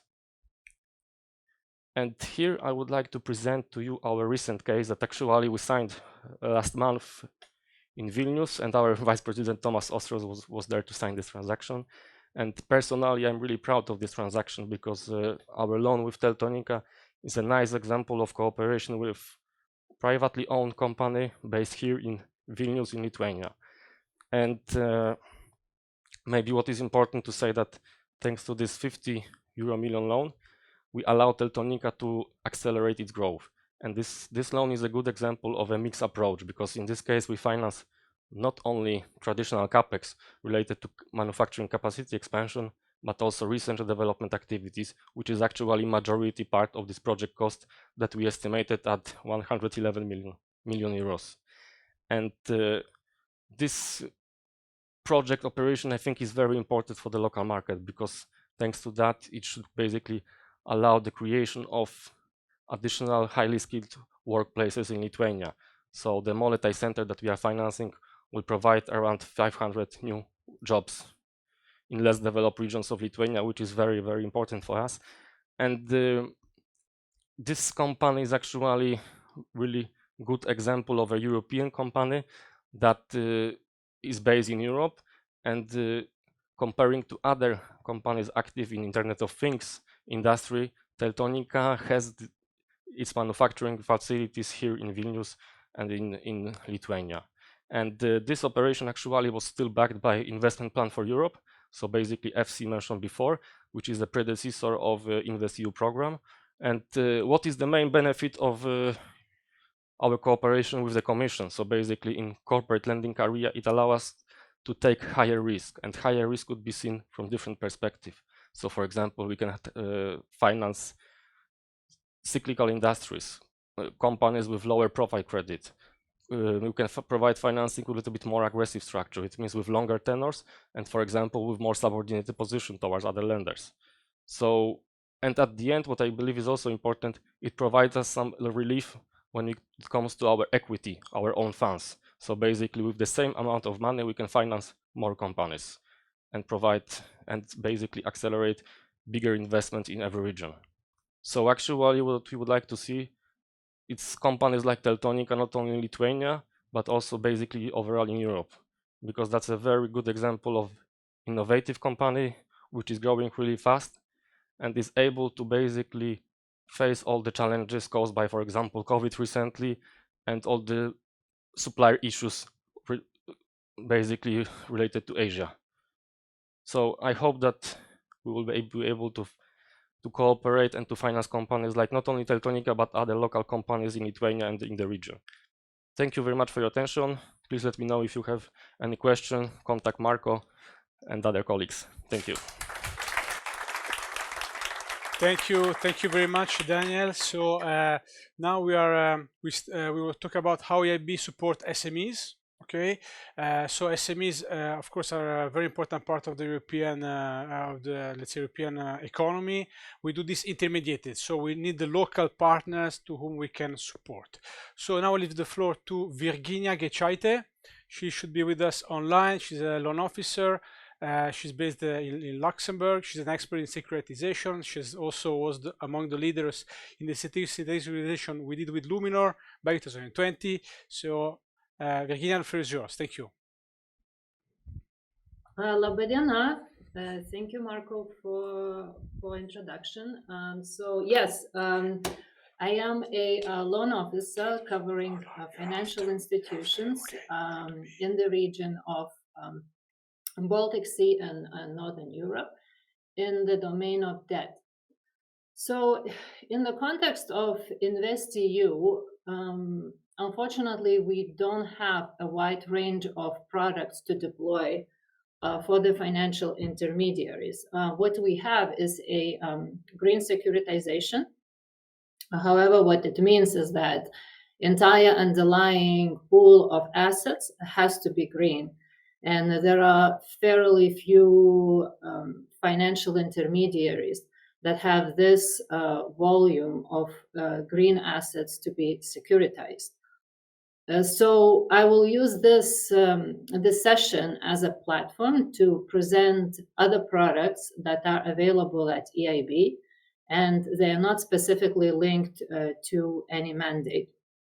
So all the offerings that we have on at EIB can be effectively categorized into two: funding products and risk-sharing portfolio guarantees. So in terms of the funding products, I would like to start with MBIL, or multi-beneficiary intermediated loan. And what it is, it's effectively a loan to the bank, who then further on lends to SMEs, mid-caps, and in some cases private individuals, provided that these projects of private individuals are 100% climate action related. So what are the benefits of this MBIL? Well, as my colleague previously mentioned, it's long tenors. We extend loans up to 12 years, and they can be drawn in several tranches. So they don't have to be drawn in its entirety. There is no commitment fee payable for the first 12 months. And we're funding ourselves at a relatively low rates, and we share that with final beneficiaries, i.e. SMEs. We are the lending arm of European Union, therefore we implementing EU policy goals, and one of them being supporting SMEs on the ground, either providing an easier access to finance or at a lower cost. So when FI enters into agreement with us with regards to MBIL, they also commit to transfer a financial advantage to SMEs in a form of interest rate reduction by at least 25 basis points. And this transfer of financial advantage or margin reduction has to be applied on the aggregate volume of loans that equals the size of EIB loan. So in addition to this portfolio, there is a requirement to build an additional portfolio where there is no need to transfer financial advantage. So the entire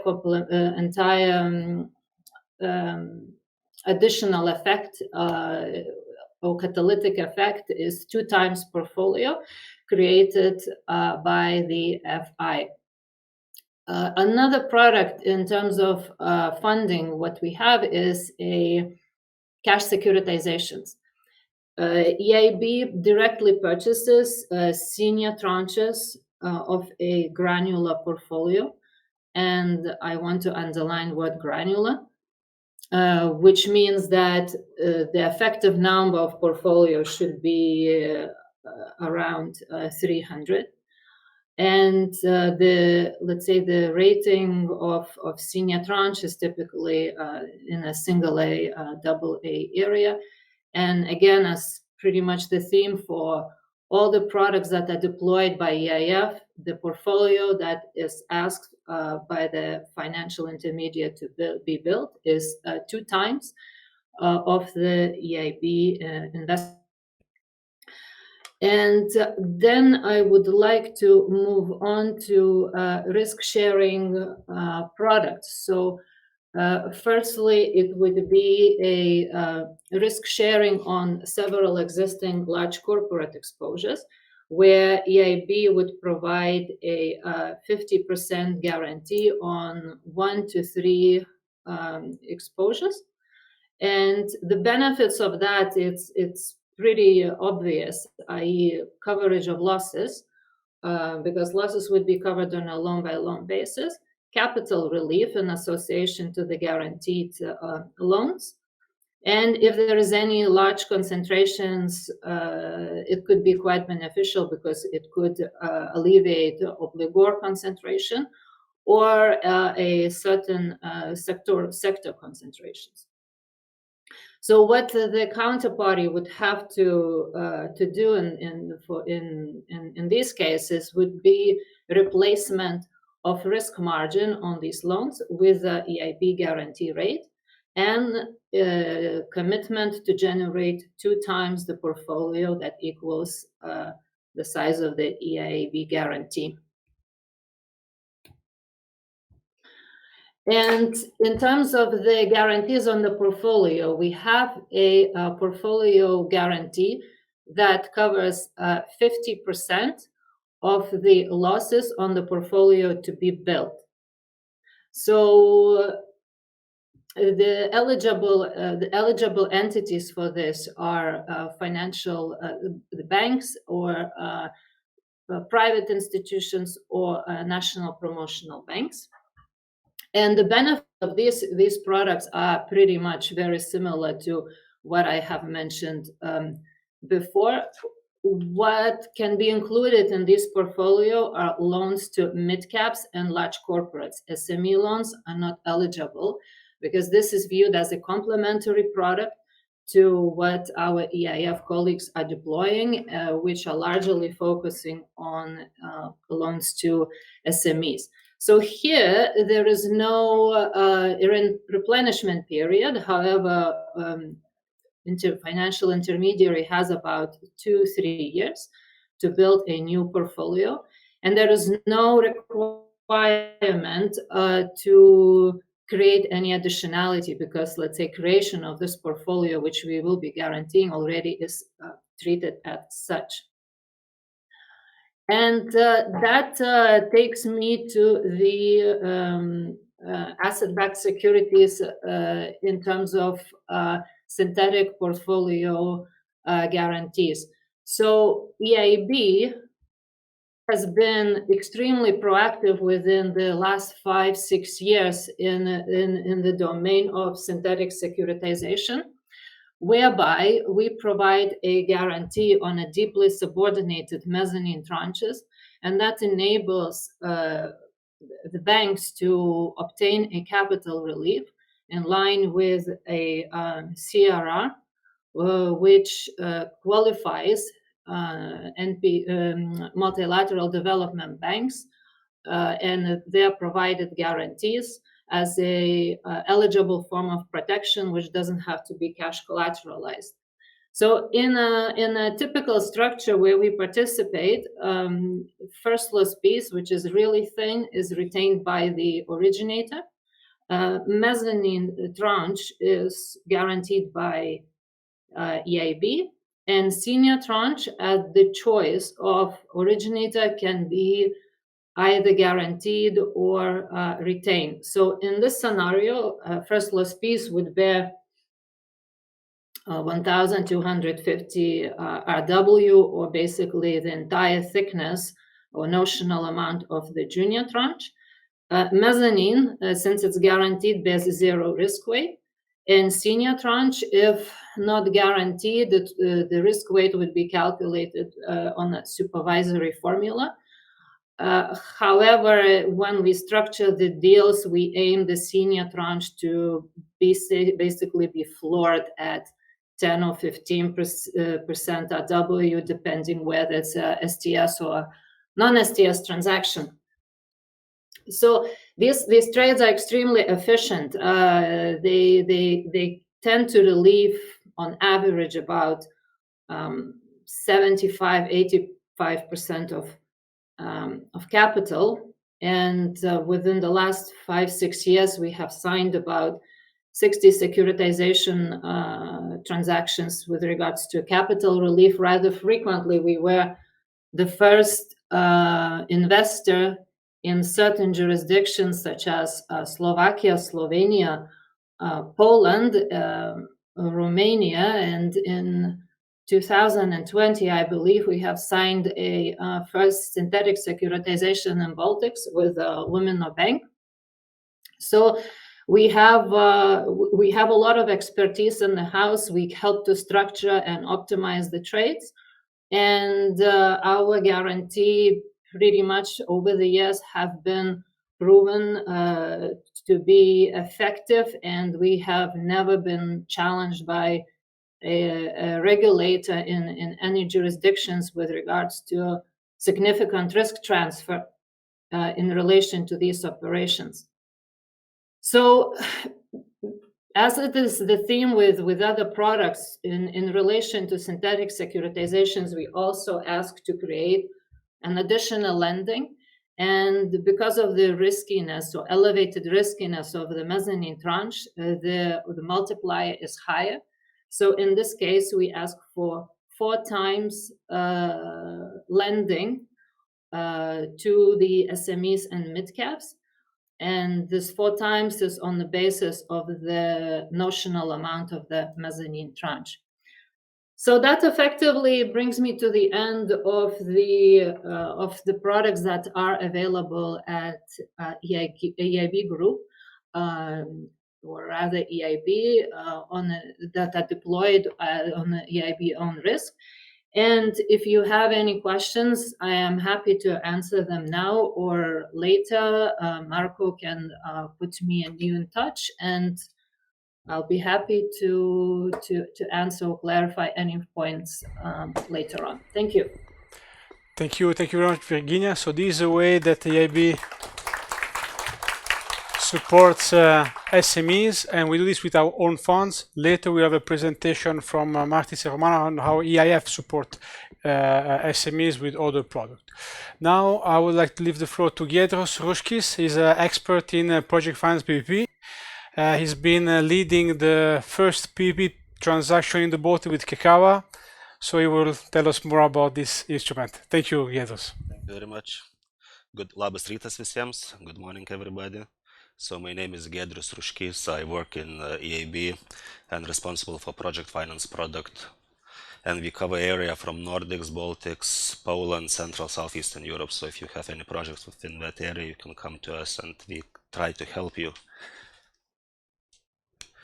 So what is project finance? Let's start from that. So basically, if we use some example in the renewable energy sector, so we can finance projects either on corporate basis where we have large utility, which has strong balance sheet, which has history of financial performance over years, and we do not care very much about the project, if we finance it, if it will be successful. Of course we care, but in principle, at the end result, our loan will be repaid from corporate cash flows and from existing balance sheet strengths. So this is like typical corporate financing.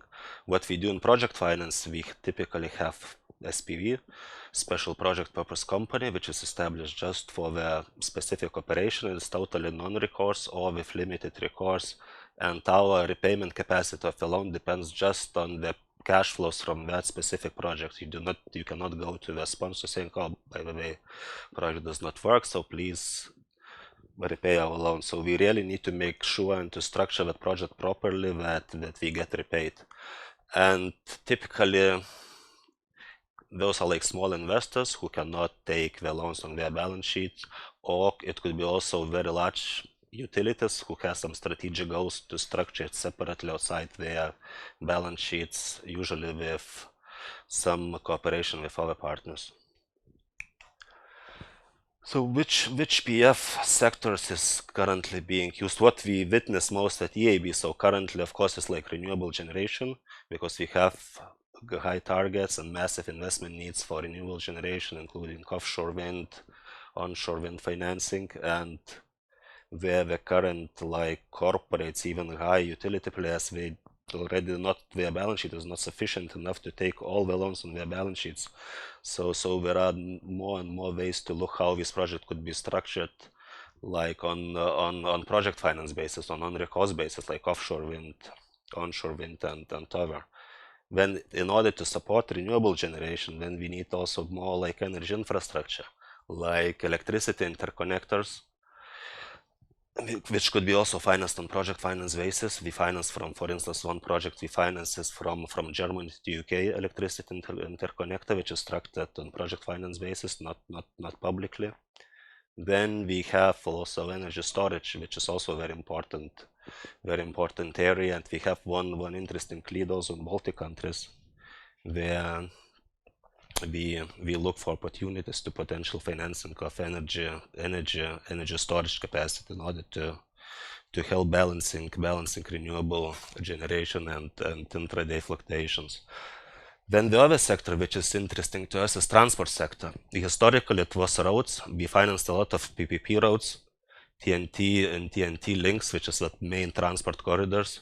Now we see more and more shift to, let's say, to other forms of transport, like rail infrastructure, rolling stock financing. And for instance, in Germany, there is an interesting trend that, due to also to EU directive on market liberalization, there is the trend that there are more and more private operators like operating rolling stocks transactions. So there are huge financing opportunities in railway rolling stocks. We also see shifts in other forms of transport, like for instance, which was said before in the morning, there is an agreement with Lithuanian Inland Water Authority where we try to structure the project for cargo shipment between Klaipėda and Kaunas.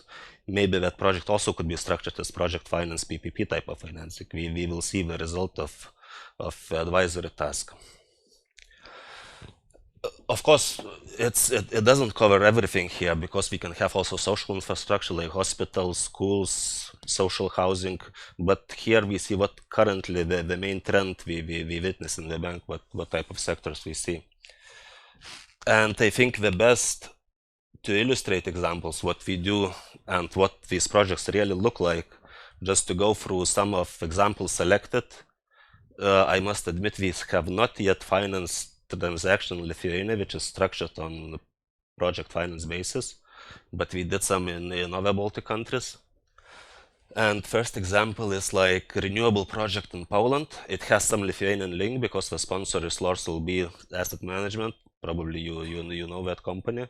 It's Lithuanian sponsors. They had a solar project in Poland. It's portfolio of 66 megawatt projects, and we financed it. We provided 18 million loan equivalent in Polish zloty for almost 15 years, and we cannot finance full, so we needed a co-financing partner, so we took only 50% of senior debt, and it's backed by EFSI guarantee, which is investment plan for Europe, And these all examples which I will present are examples covered by this EFSI guarantee, because InvestEU is a new product, so we still do not have those examples. But I think based on that, you could realize what type of projects we could potentially finance. The other project is Kekava bypass PPP project. And this is the road project in Latvia, which is the segment of the Baltic Road, which went through the small town or town Kekava, and they now built the bypass to make it more quicker and not to go through the small town. So it's PPP based project, which was procured by Latvian State Roads, and it's very long maturity, up to 21-year maturity.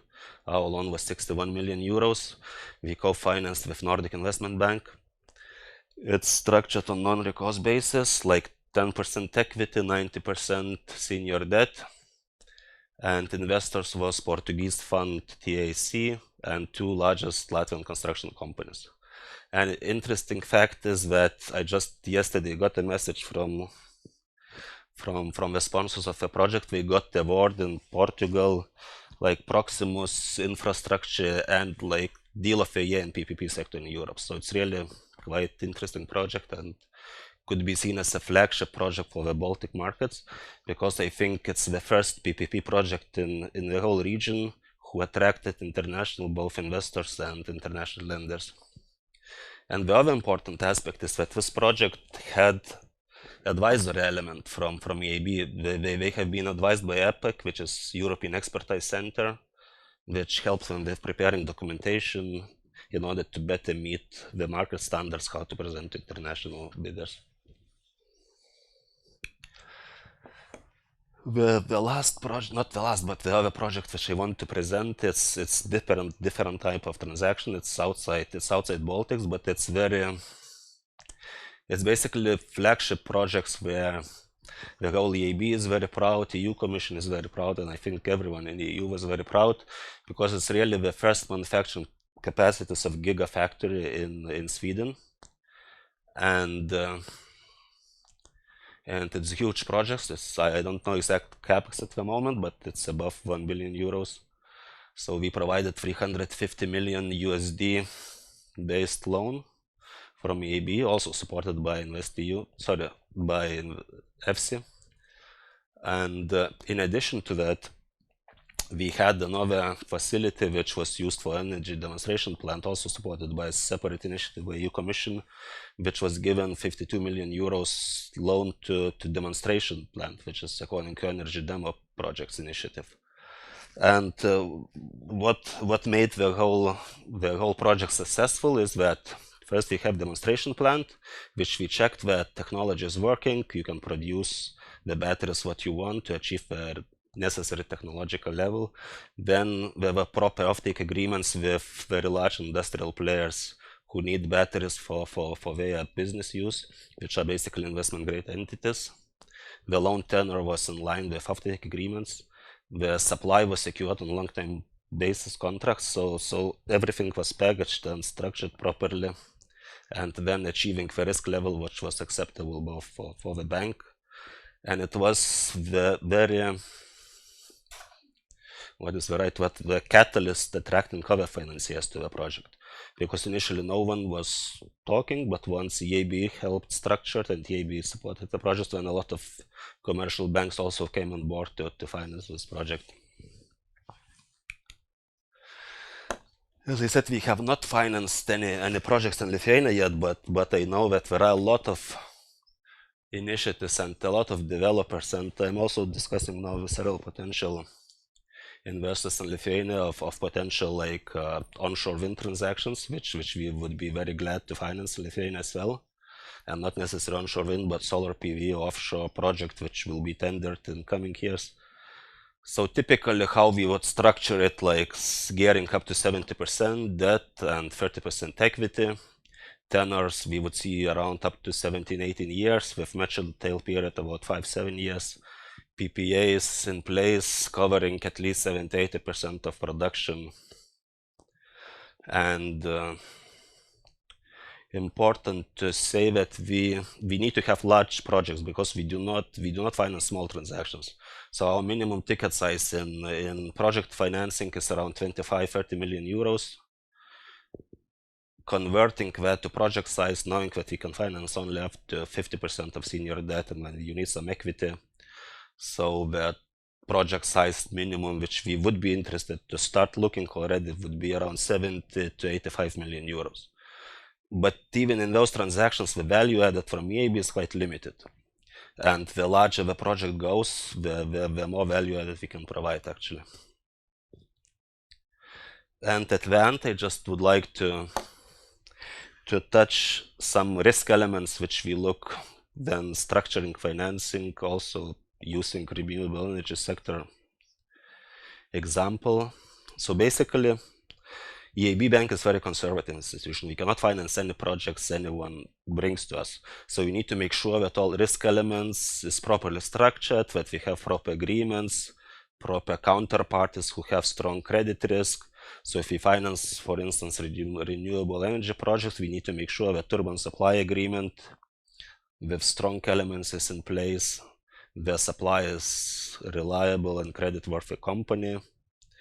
All other contractors are reliable with experience and could deliver. Then important how to address the merchant risk, and what is the strategy for merchant for how to mitigate that. At the moment, EIB has not financed fully merchant projects, and I don't know if it will develop that we can finance sometime, but the risk appetite is a bit growing. So we need to structure also offtake agreement. How long, what is offtake? Usually we need investment grade offtake. What is the delivery profile? How you structure the whole PPA agreement with termination rights, etc. So we look at the whole, basically we need to have very nice package and fully mitigated in order to finance the project. So what InvestEU would bring value added here, what we see, that probably, for instance, if the offtake is not investment grade, normally EIB would not finance. So maybe with InvestEU we can finance renewable projects where offtake is a bit weaker credit quality. Maybe we could take a bit of more of merchant risk.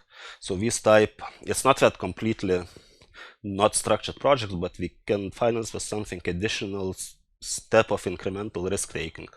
And I think if it's still to be seen how it will work in practice, but it would be a great tool to take for the bank a little bit more risk and to help those projects to materialize in practice.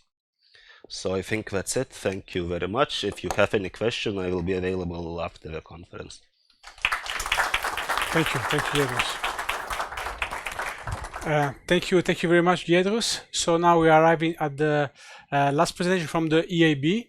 So I would like to introduce you to Stefano Marzario. He is joining us virtually. Stefano is a senior loan officer. He's an expert in financing a very innovative company in life science, and is the person that has basically took the lead in our first venture that in Lithuania with the Brolis. So Stefano, the floor is yours. Thank you.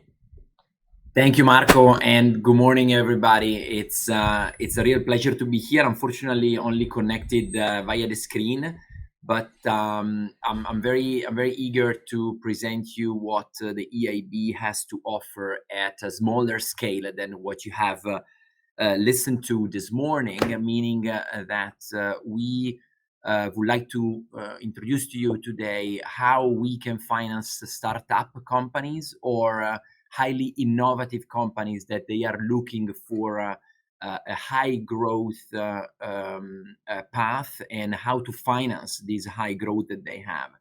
So as you can see from the chart that I'm presenting, this is a little bit the life of a startup and how it gets to a mature stage. It starts with grants and or some friends and family money and own funds from the founders. And then maybe they can reach, the seed financing, and then Series A or B or C financing. And then at that point, that's where we could help, and we would come in and support the financing needs of the company with what we call our venture debt product. Now, I have to share with you, I'm not 100% happy with the name venture debt, let's say. I like to call it growth capital or patient growth capital. And because I will show you in a little bit later what are the typical terms that we provide. And at EIB, we try to be a little bit more, let's say, patient in the way that we are going to then recover the capital that we put available to the company. And then after that stage of the venture debt, obviously a company would then try and seek an exit, which could come via an M&A transaction, or it could come with the public market, meaning an IPO. Now, what is that the EIB is looking for? So who is this product for? So I've tried to list 4 points. So it needs to be an innovation-driven company. So it needs to be a company that has something to really a product or a service that will be put on the market and will supersede what we have as a current standard offered. As I mentioned, already raised the Series A, B, or C equity. This is important because as EIB and as we finance, we don't want to tell you how to do your business. We don't want to take a seat in the board of the company. But that's why we need to rely on a very, an appropriate corporate governance structure and an appropriate shareholding structure of the company. So that's why we don't come in at the very early stage. So when the company is, 100% still in the hands of the founder, but we come in a little bit more of a later stage. The third point is what I was just discussing now. So a strong and sustainable business model, professional management team, and an established corporate governance. And then as last point, this is more of a policy point, is the fact that we can finance EU-based companies, meaning the 27 member states of the European Union. Now, let's take a look at what would be the general terms. So I would just start with, the ticket. We can go as low as 5 million euros. Normally, we try and stay a little bit above 7.5 million euros. And we can go as high as 50 million euros, 50. So this would be the EIB ticket. And then as for what you have listened before from my colleagues, normally EIB has the definition of these project costs, the fact that we need to up to 50% of what we call eligible project cost. So meaning that if we can provide to a company 10 million euros tickets, we need to see that within the next 4 years, the company will be able to spend double of that amount, meaning 20 million euros. Normally, we try to take a look at that, horizon, meaning a 4-year investment period spending. And then in terms of the maturity of the loan, typically the repayment will come, let's say, normally it's 5 years. We provide a tranching solution, meaning that if we give a loan of, again, as I mentioned, 10 million euros, we will provide 2 tranches, 5 million euros the first tranche and 5 million euros the second tranche. And each tranche would last for 5 years.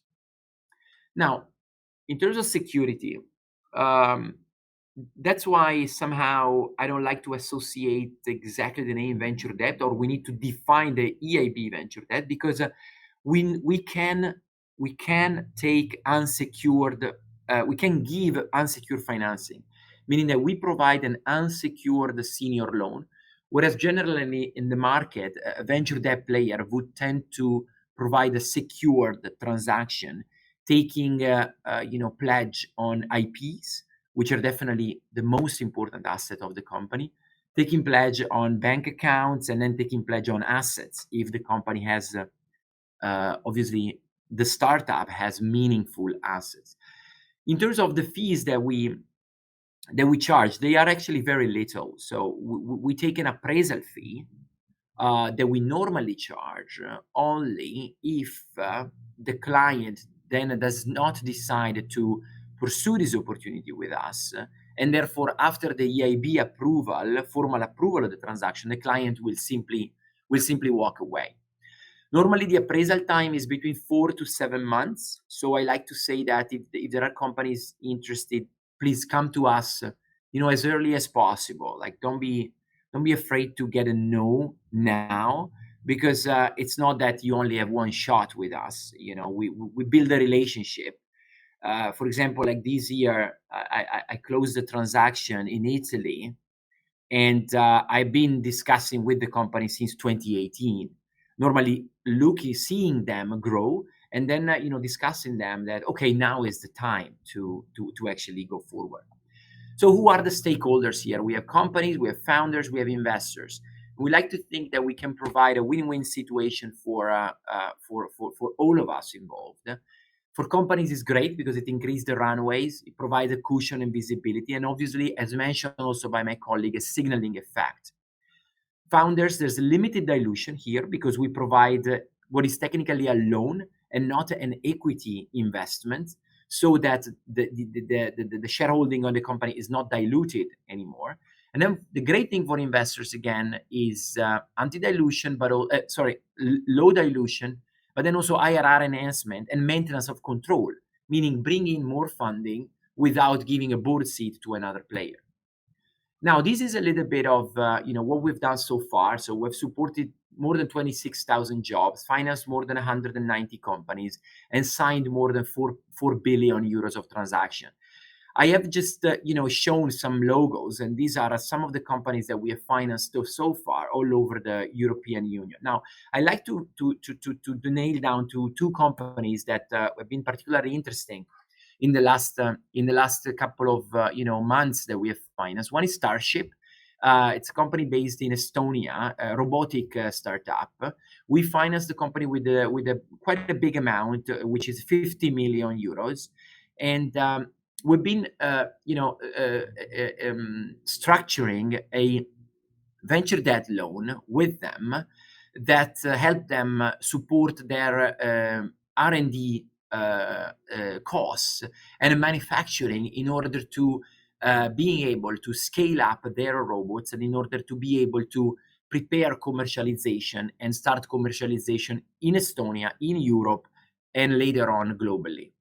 Now, the second transaction, which is to me and Marco, has been a very interesting journey, which we started with Brolis Sensor Technology, Lithuanian company, very innovative, and it's been a particular pleasure to work with the three brothers, the Dominikas Vitsvaras, and together with the shareholding companies behind Brolis, the main private equity fund behind the Zabolis partners. We work with Algird as the partner of the fund, and it's been a very interesting transaction. We provide 7.5 million euros of quasi-equity financing to support their R&D development and manufacturing scale up.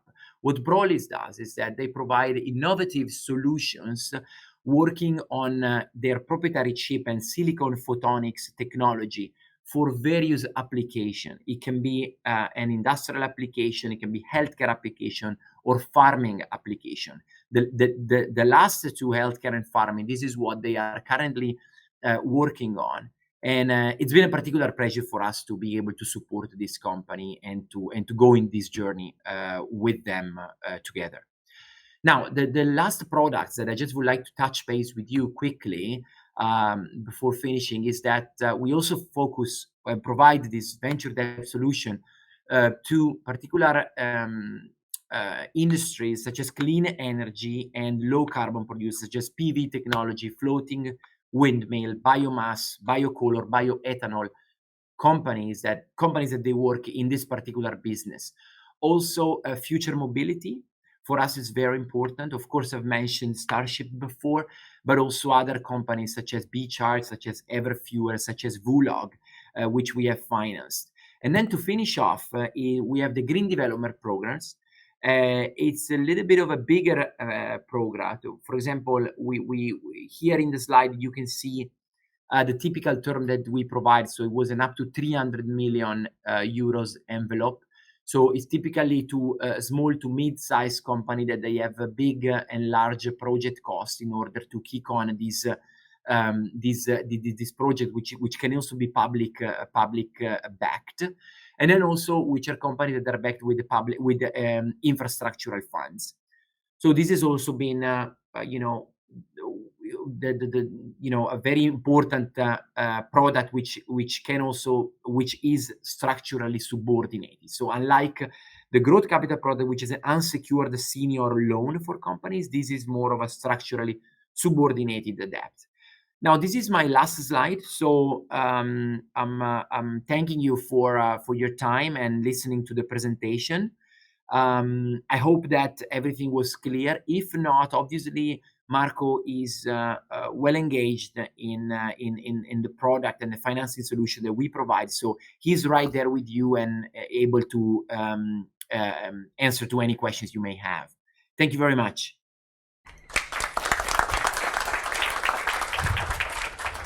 Thank you very much, Stefano. So we are perfectly in time. I think you had a lot of information you need to process. We are going to have now the coffee break. You're welcome to meet with Daniel, Marina, Giedrus, Brendan, and of course, if you have questions regarding to financial institution or venture debt, you can contact me. So please, now the coffee break. Thank you. Going to the second part of this event. I would like to I think you know everybody who is on stage.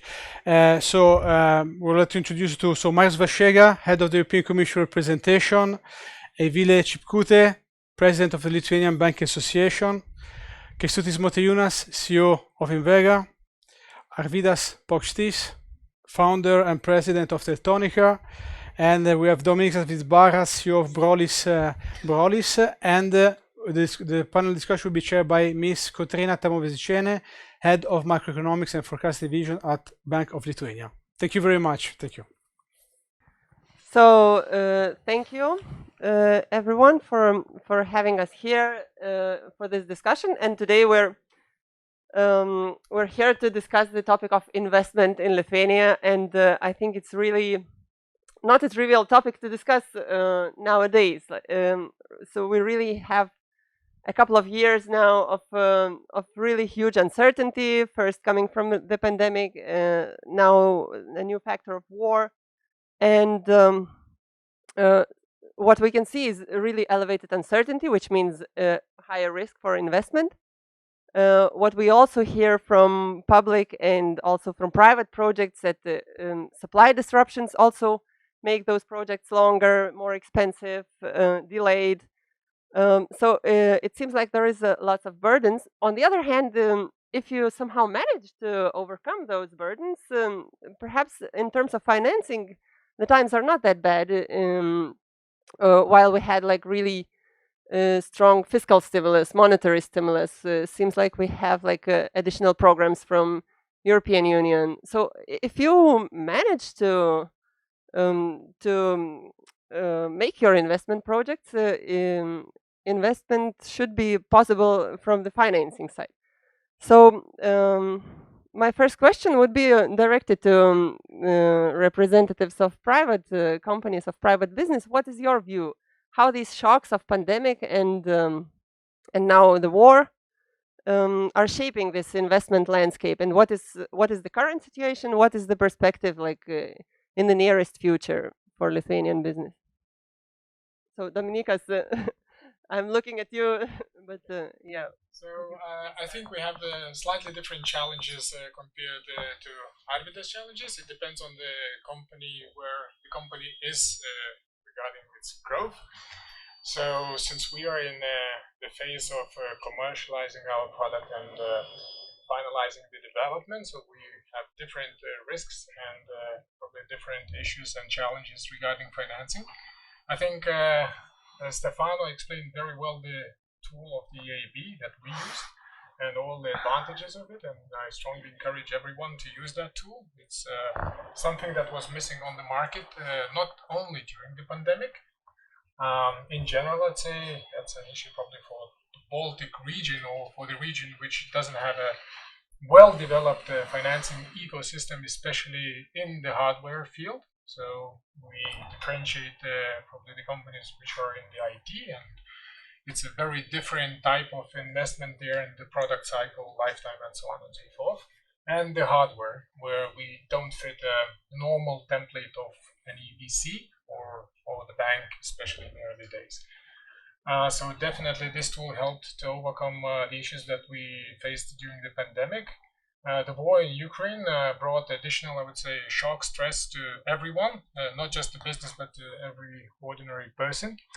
In the business, it resulted, of course, that for a period, I would say, of 2 months, everything was pretty much frozen. So even those the investors which were kind of on the road towards doing the due diligence and making their decision whether to invest or not, they stopped that process and waited until what will happen.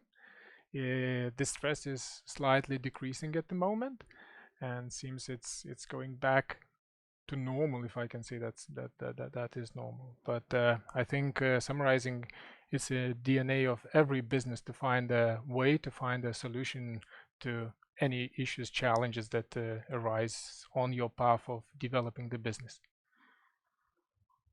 Thank you. And Arvid, now I turn to you. Dominykas is mentioning you are facing perhaps different types of challenges. What is your take on the investment perspective currently in Lithuania? I have today started 5 investment projects from our list of 15 investment projects for 10 years. And you know, the pandemic and Ukraine war, it was not biggest challenges in my 30 years business. It was really much more challenges, and I would say every year you have something, you must to find the solution. At the moment, in these 2 years, we grow 4 times. So I would say it was nice time to grow, because we working in Internet of Things solution, and it was big demand in pandemic time. The war in Ukraine, some changes we did. We closed Moscow and Minsk offices, and our Kiev office still running. Only few employees they are fighting with guns in the front. So that's some challenges. We help them and families. For our future investments in Lithuania, I believe that Europe is strong, NATO is strong, so we continue our investment. Today we have good support from EIB and all our local banks. So we see the big projects with semiconductors in the future, and we would like to help the Europe to move production from China, from Asia to Europe. So what we do everyday job, hard job, a lot of investments, and you are financial guys, you can support us. Thank you. Okay, that was a good commercial. So it seems like we, at least the business companies that we have here today are not very discouraged by the current situation. And now I would like to ask you, Marius, on the European level, like what are the major trends in terms of investment perspective? What are the forecasts for the nearest future? We see from my field, from macroeconomic perspective, like forecasts are being revised downwards. The expectations are rather down. What is your view? Well, I think when you started and you mentioned that we live in times of uncertainty and predictability, that is indeed the biggest trend and the biggest risk which we are facing in our economies, and you know, in each member state, in Europe as a whole, and globally too. In 2020, when pandemics hit and economics slowed down completely, we managed, you know, to find very good joint tools, and this shows, by the way, how collectively we can come up with good solutions. We found good tools, and this was the recovery and resilience facility, the fresh money to arrive to the markets and to help to you know, reinvigorate the activities, and this helped a lot. This helped, and we could see that now at the end of 2021, we were seeing, you know, GDP growth picking up, investment picking up. We saw unemployment falling down. We saw actually the fiscal positions of countries, of member states improving because the support schemes were gradually being stopped, and economy was kind of working on a more regular basis. Of course, now with the war that Russia started in Ukraine, all this has been put on into the freezer, and we are facing again the big uncertainty, and we are facing again the rupture of the supply chains. We are facing again, you know, the big problems in the economies, and you're rightly pointing out that actually all the forecasts are being revised down. The GDP is being revised down, the inflation is going up, the fiscal positions will probably be becoming worse.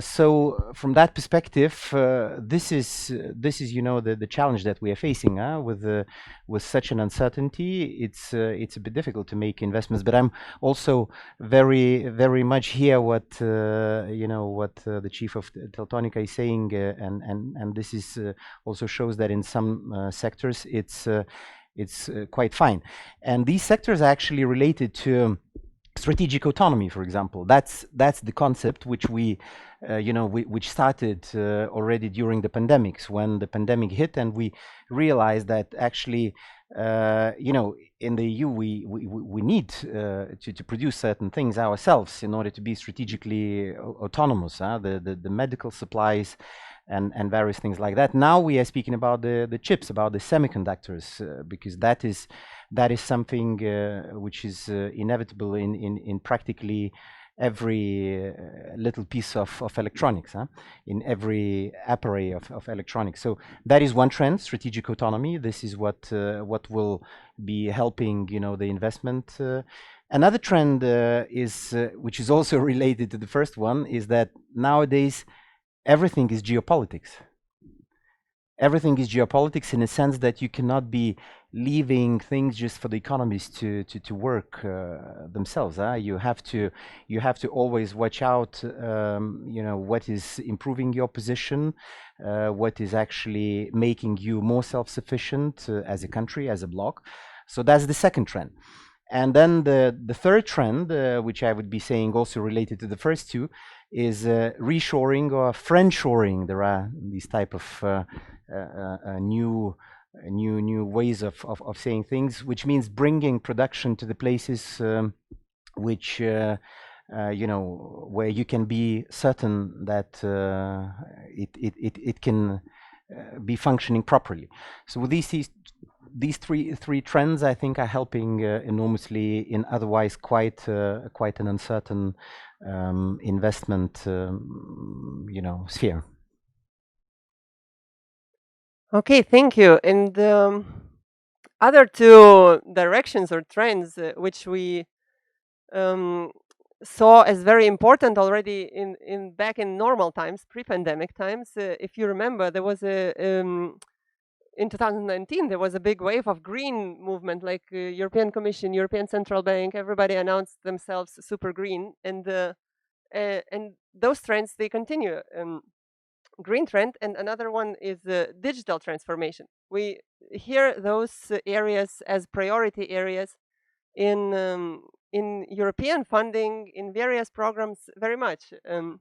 But my question is for Evile, who's representing private commercial banks. Do businesses come with these ideas of green projects or digital projects as a profitable opportunity, which they would finance simply through bank loan without any push from the government, from international institutions towards those directions? Or are those just like public interest areas which are not so important for businesses as a commercial opportunity? Yes, that's a very interesting Because, and I think the answer will change because say a year ago the answer would be one, today another, and in 5 years would be a different answer. And actually, green and digital are very different from that perspective, because when it started this green and digital transition, when it was put on the paper, or sort of at a policy level, at the EU level, so the digital was very difficult to understand. We were thinking how to define it and what does it mean, really, digital project and so on, and who is going to do and for what reasons now. But now we see that well, business doesn't have to be pushed actually to do digital, because for two reasons. COVID changed the lifestyle, and sort of everything changed. So much more life is now in the digital area. And second thing, strange things started to happen in the labor market, which means there's not enough of employees. So what do? You just robotize some of the functions, the ones that you can, and this trend is going to go further. So which means digital transition basically becomes the only solution for the companies to survive in this new and changing environment. And we know that the trends are going to go even further and further. I'm not even talking about metaverse, but who knows what's in the future. So for digital, I think it's in the company's own interest, and of course,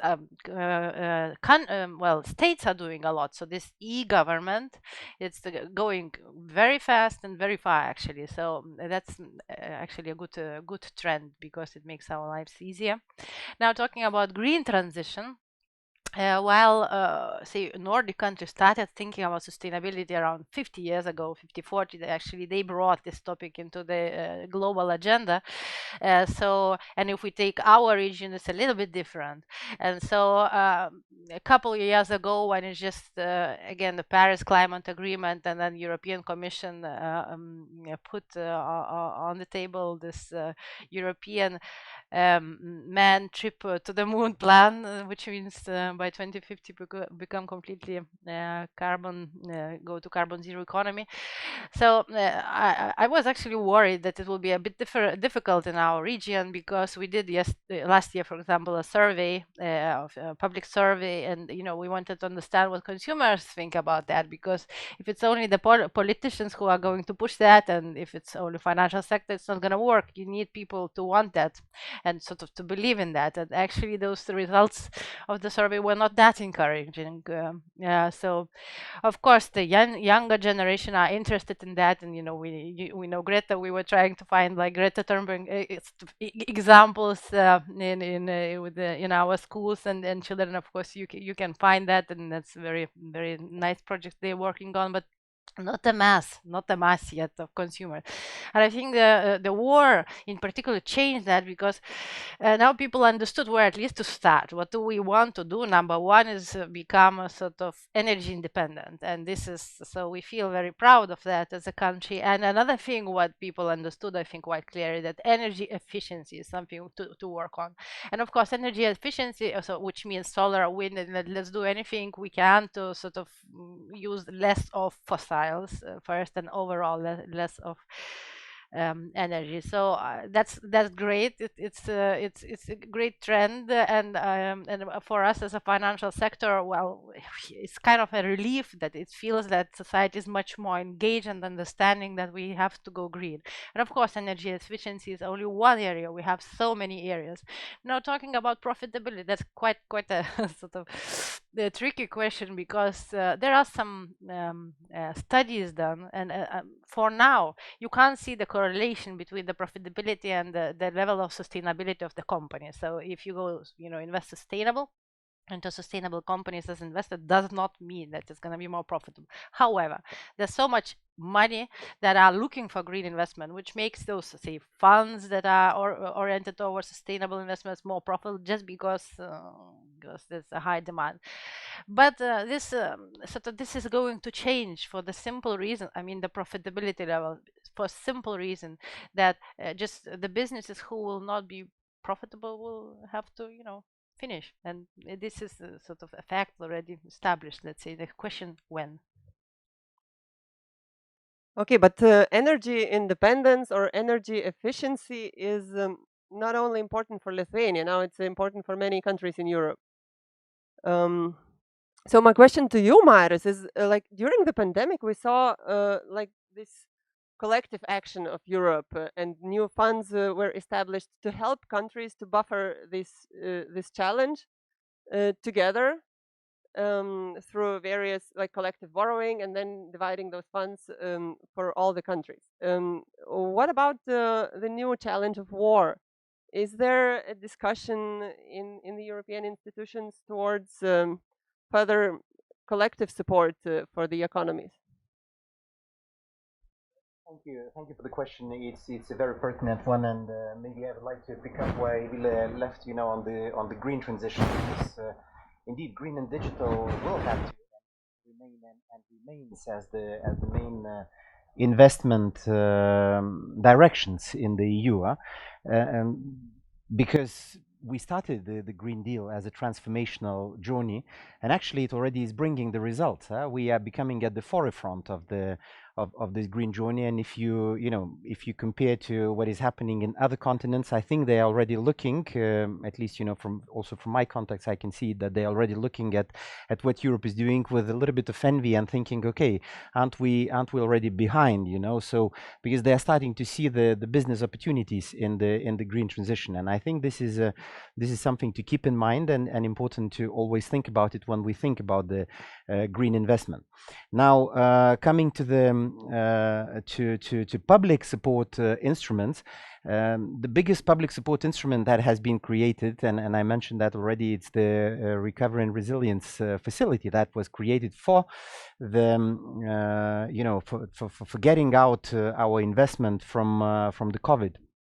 And Lithuania, for example, is 2.2 billion euros that will be coming from this one of the investments.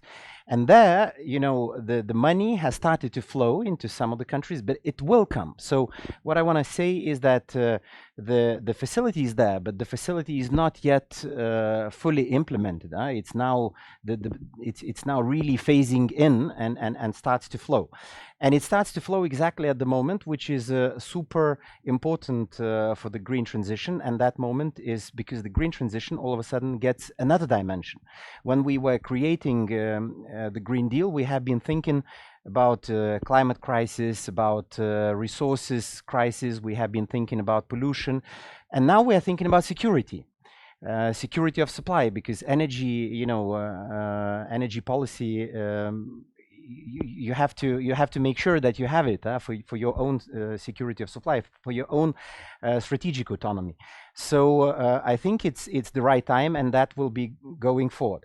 Now, the question whether we need more of that, what I can say is that in the Recovery and Resilience Facility, there were two tranches. One was coming as subsidies or grants, and another one as credits. Good credits, not just credits. And I think with the current fiscal conditions slowly tightening, there could be more interest in those credits, because so far they have not been used. So the facility is not even used. So let's first look at what we have on the table and let's use it in full. And then I think we can come to the next question whether anything additional is necessary. But so far there are more than 200 billion in grants in this particular in credits in this particular Recovery and Resilience Facility, and that can really be and should be channeled to actually to ensuring our energy independence, to investments into solar, investments into wind that have been made easier now with really a transformational change also in the regulatory area is taking place. And I think it could be used. And of course, I'm not even speaking about the things that EIB is offering. There are many various facilities. It's not only the Recovery and Resilience Facility. So this is the moment when we really need to see what is available on the market and start using it in full. Okay, so we hear a lot about various public funds, new facilities created during the pandemic, which can be used now. And I think the role of InvestEU also increased during the pandemic in this financial landscape, at least in Lithuania.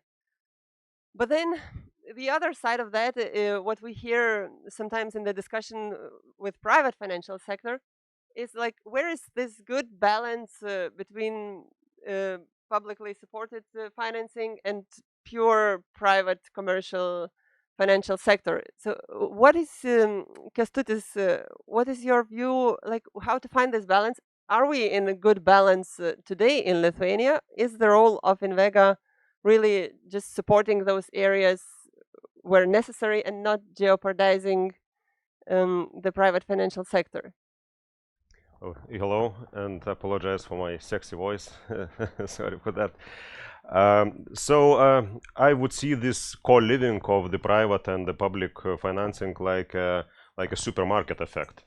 You know, you will hardly go to some place to look for one shoe store. Yeah, but when you have supermarket and you have 10 shoe stores in one place, and you can find everything in one place, it's much more attractive. So I think that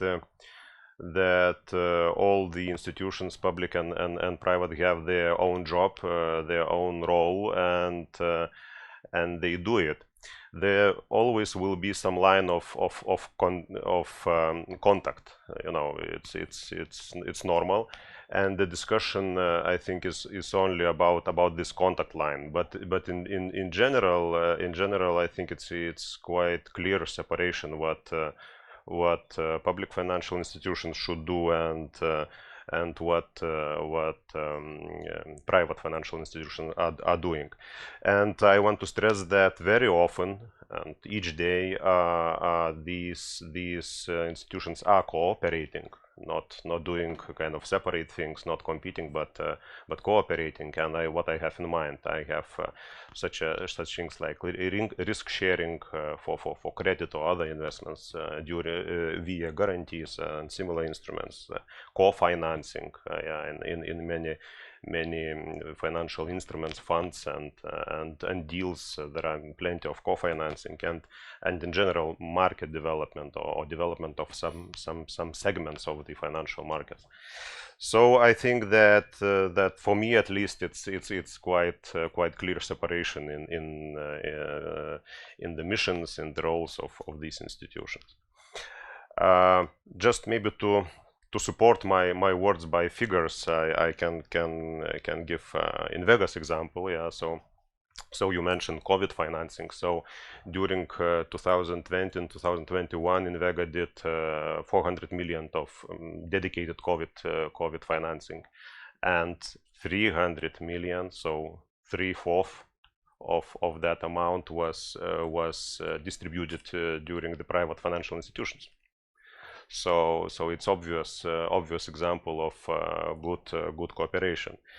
And not only COVID financing shows this cooperation, but there is also other figures proving that. For example, in 2001, Invega made financing of 430 million, but together with that financing, Invega attracted 300 million of private investments to the same businesses, to the same projects. So it's really good ratio, and just again proving that there is a good effect of cooperation. Even this year already we attracted over 100 million of private investments together with our euros. So I think that public financial institutions have clear missions, and these missions are about gaps. Gaps in some segments, business segments, or some financial segments in the finance industry, some situations like COVID, like war, some channels. Some channels might be missing, like for example 10-15 years ago risk capital was practically not existing in Lithuania. And durations today was already mentioned. If business needs 20 years loan, then it's very hard to expect simply way to get such loan from the banks, for example. So I don't like, and I would say definitely no to such words like competition or unhealthy competition from the side of public institutions with private. I would love to mention such words like supplementing, crowding in, risk sharing, and channel development. Okay, so let's turn to another side. Evila, what do you think about this mix of financing sources used for Lithuanian businesses for investment? For example, in various statistics, we can see that in Lithuania, compared to European averages, Lithuanian business investment has relatively lower share financed by bank credit because they use, for example, own capital or even loans from other companies, other non-financial companies. So how do you see, is there potential for expanding this? Are there perhaps any policy measures needed for that? Yeah, so first of all, talking about our position as a sector towards public promotional institutions, be it national or international, as EIB or others. So we have it very clear. We want cooperate and not compete, and that's been sort of the dialogue we've been having with Kęstutis, other promotional institutions. And actually, they are not so insignificant already in Lithuania. We have 4 of them, and if you add all the portfolio of all of them, they would add up to the 5th bank already in Lithuania, so to the 5th largest bank, so it's not so small. But that's how we see sort of our cooperation in the future, that we we find the products where we supplement each other, because you need us, we need you, and I think we are going to work it out. Of course, during the pandemics, we had a lot of public money coming in, and Lithuania was not an exception. I would say maybe even more an exception on a sort of northern side. There was a lot of money, and also in terms of direct loans. Let's be honest. That's in the statistics. We had a lot of that. Nobody knew how it's going to work out. Everybody thought, okay, it's only a few months of pandemic and we will be done. But it's been a bit different, unfortunately. So we understand that, and it hurt the banking sector because the loan portfolio decreased by around 15%. So we would not want that that situation to repeat. But I think we all understood it's not the way. Not even the government wants to go that way. And in the green and digital and all the other priorities, we see definitely a need for us to cooperate, where the public sector is sort of co-financing or sort of taking part of the risk, and this is very much appreciated by the banks and other financial institutions.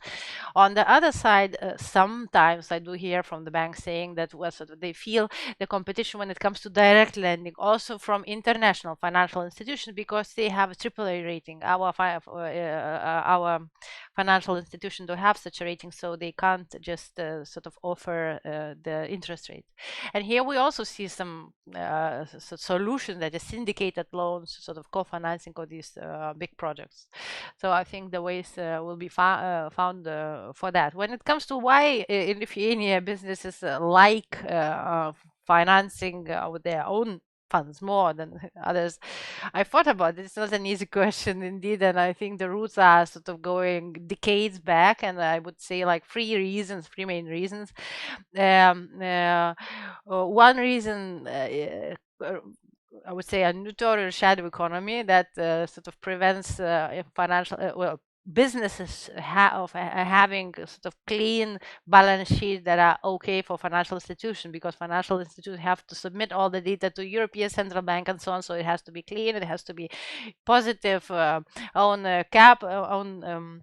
capital and so on, and that we see around 20% of companies based on our public registry have a negative or zero on capital, which is strange, right? So I think this historically prevented companies from sort of funding from the sort of from financial institution.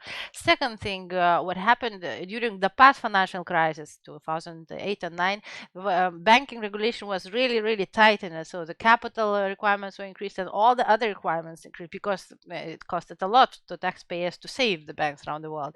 So that made the SME, especially SME, suffered from that, because there was lack of financing. And actually Juncker plan, which is a predecessor to InvestEU, was created for exactly that reasons, to sort of to reduce the risk of SMEs, so that financial sector could be able to finance them, because they suffered most. And we see that it's around 10 years that SMEs really have poor access to finance also in Lithuania, and that's why public institutions are doing that. So it is coming from EU regulation, actually. And a third thing, I think our regulator has been always quite strict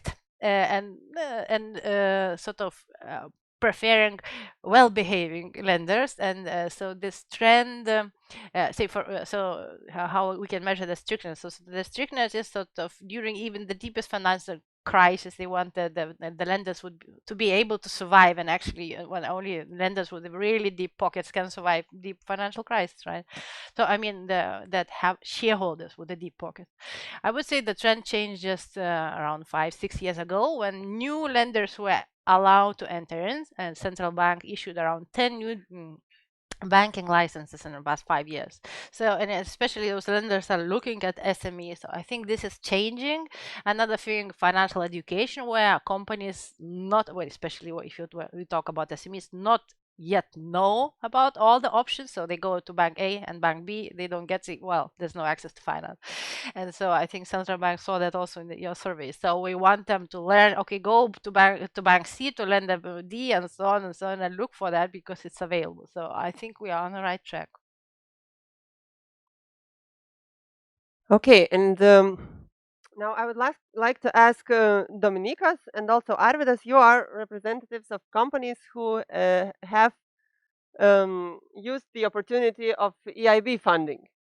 So what underlies this decision? Is it a good solution for any company? Is it difficult to be eligible for using those funds? And what are the benefits of using this type of financing? So honestly, I see only benefits from our perspective at the phase where our business is at the moment. So at the end of our first commercial products being, I mean, in the last stages of the development and going into the commercial part, we struggled throughout our history to finance the technological business, which has this kind of horizon of monetization, 7-10 years from where you start. And this tool was simply not, I would say, the EIB tool is not even competing within Lithuanian financing ecosystem, because it was simply a vacuum in that place, right? There was no financing. There was an option, friends, which or other which is actually inexpensive because we are at still high risk level. On the other hand, is of course banks are no-go because we're not generating revenues, profits yet on that. So it's a technological risk, it's a commercial risk, and the last resort was probably venture fund, which we do not have so many of them, and the size and again this lifetime of the venture fund doesn't really fit the hardware business, the healthcare business in which we are kind of trying to make our path. So EIB tool was exactly what we needed. We are not diluted, as Stefano indicated, right? By having this venture debt type of financing, we were able to attract other investors because this is kind of a risk mitigation, right? And on one hand, you gain more trust when you have already the EIB bank on one side, which is fine. So from our perspective, this is an extremely good tool, especially then the whole Europe, then everybody is talking that, we have to bring the supply chains back. We have to think of a kind of being independent on certain components and so on and so forth. But these discussions are around hardware business, and it's a hardware stands for hard. It's a heavy lifting, as we say. And the financing tools are needed for those businesses, not only ours, but similar businesses. So if we want to bring the technology back, if we want to be, in that sense, secured and autonomous from some Asian suppliers, we have to invest into it, and we have to have a longer investment horizon than 3, 5, or even 7 years. So we are extremely happy and with all the relationship and really the benefits we get from the EIB, and I'm pretty sure we will continue with the next step when we'll need an expansion of the production fab and so on. So yeah. Thank you. And Arvydas, what would be your experience with EIB funding? We are a company who growing 40%, maybe 40-50% annual growth in the long run. So for us, is cash is always not enough cash we have always, because that's the problem for this high speed. And we use loans as 50% of our equity. But the problem, we are a R&D company, and we spend about 15% from our revenue to R&D. It's our R&D cost, and this cost we can cover only from our profit, not from the loans. And this EIB loan. Okay. Dabar girdisi? Okay, so so from which point I can start? From the beginning? No, you put here, I guess, right? Okay, so to keep the fast growth, we need this additional cash, and all the cash at this moment is chipsets shortage. We spent all our cash to stock. So for our investments to the hardware or to the R&D, we have now possibility to use the loan from EIB, and this 50 million loan for us in these conditions is okay. Is very helpful. I would say that our local banks may be unhappy because we have now additional source, and to have a little bit to push the competition and pricing. So, but life is life, you know. Also, we have another options and many options, and to keep this fast growth, we need some additional capital. And EIB R&D, they can cover part of our R&D cost. So you see, this is you cannot expect it to get it from local banks. So we are very happy. We are very happy with this 50 millions, but we would be happy more when we return it after 10 years. So that's more important. Yeah, point. So for the future, we can open to use our capital to expand our local offices and our investments to 20 other offices in all our countries. So it's very good, because this is a hard investment we can keep from loans. Of course, we have other loans from other banks, but they're very flexible. They are EIB. They allow us to also have other loans from other banks, and this is. I would recommend to use EIB for more companies to help the grow and to invest in R&D and our new technologies. Maybe they will help us in the future for semiconductor industry as well, because it's very hard for private business to do this. Only big countries can invest in this technology, so it's not easy. So let's see. Okay, thank you. Okay, thank you. And our time is moving towards the end, but to finish this discussion, I would like with this question about this general availability of financing in Lithuania, and the I think we could all agree that the financial market is not very highly developed in Lithuania. So probably there is space for further development in various directions, and I would like to hear your idea, your view. What are the most important changes or improvements in this Lithuanian financial landscape which are necessary, which would encourage more investment, more productive investment in Lithuania? And maybe Kęstutis, you could comment also what is the role of Invega in helping this financial market development. And yeah, and then I would like to hear also from other participants what do you think are the most important decisions needed? Thank you. Yeah, I definitely have what to say about Invega's role. But before that, I want just to remind without the details that actually there is no monopoly of national promotional institutions in development financial markets. You all have heard that that Lithuanian bank is doing a plan for development of the accessibility of lending, and Ministry of Finance is also developing the plan and is going to bring to government to approve the plan for development financial markets. So all the stakeholders who kind of are at least partially responsible for the financial markets are doing something. Talking about InvestEU, yeah, really, we think that we already did a lot, and we are keeping doing.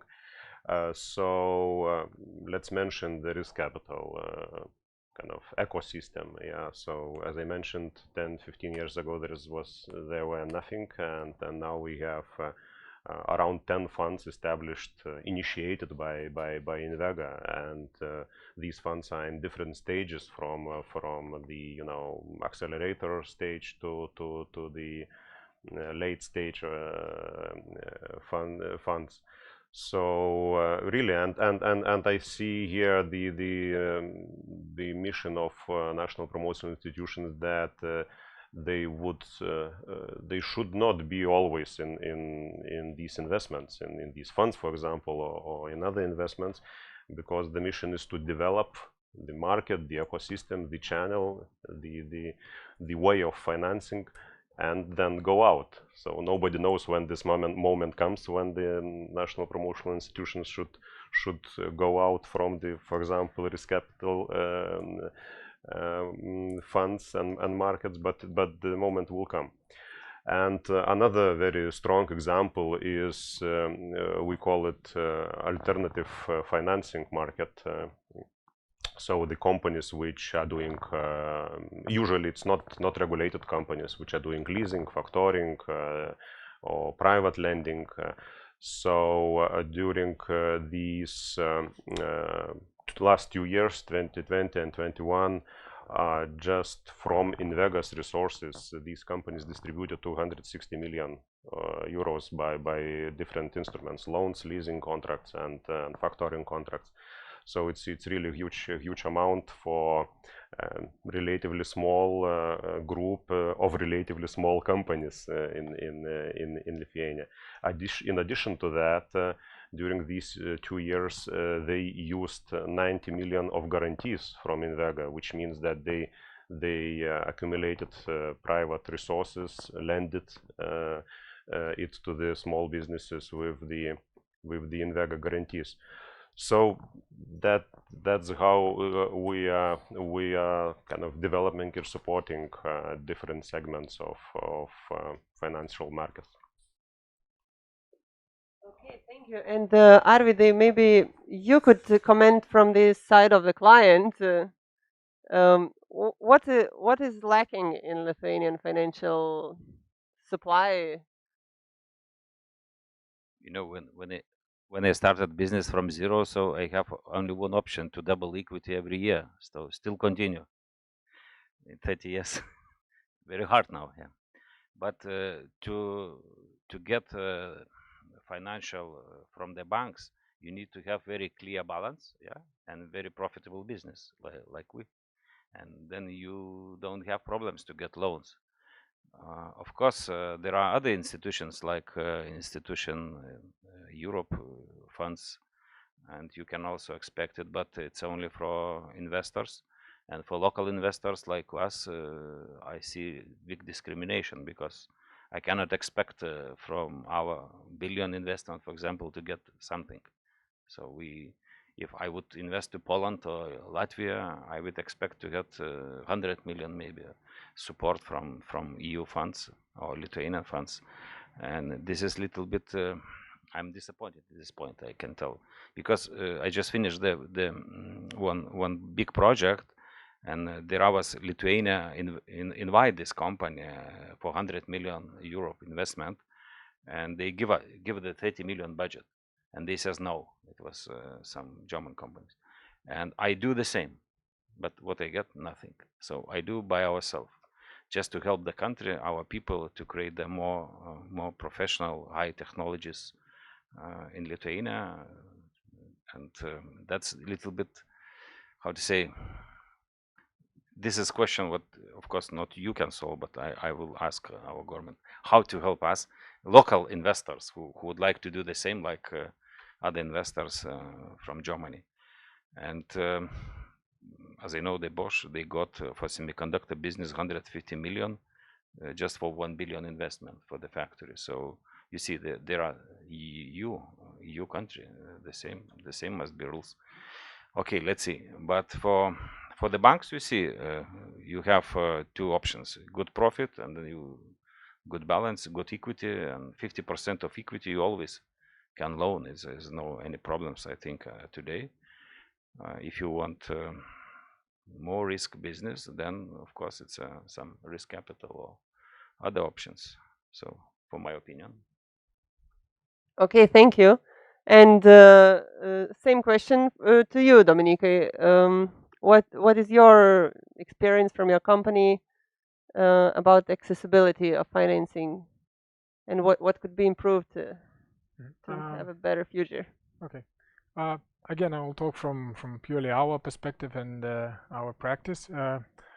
I think it's a bit of an egg and a chicken question at some point, whether the idea has to be born or the financial tool appear on the market.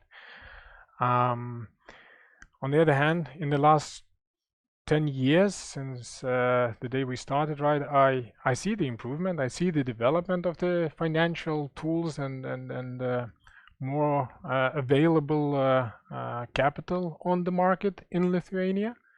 I still see quite a low competition for that capital, so that means we're really early stages, both on high-tech hardware type of business and the financial tools.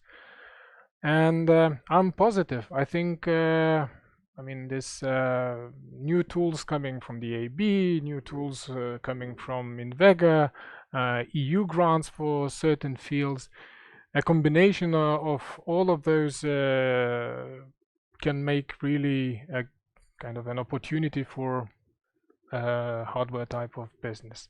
I think what's needed is really more promotion on what type of financial tools are available for small businesses. I think it's what was also touched a little bit on the culture of financing and lack of this knowledge of what is available, right? Some of the things are kind of hiding, and it really, you have to dig in to find out what's available. And even, let's say, my, where I work and communicate people with other similar type of businesses within Lithuania, they don't know some of the tools, so we are kind of introducing that. So more promotion on what's already available, I think, would help to find more gems within the businesses.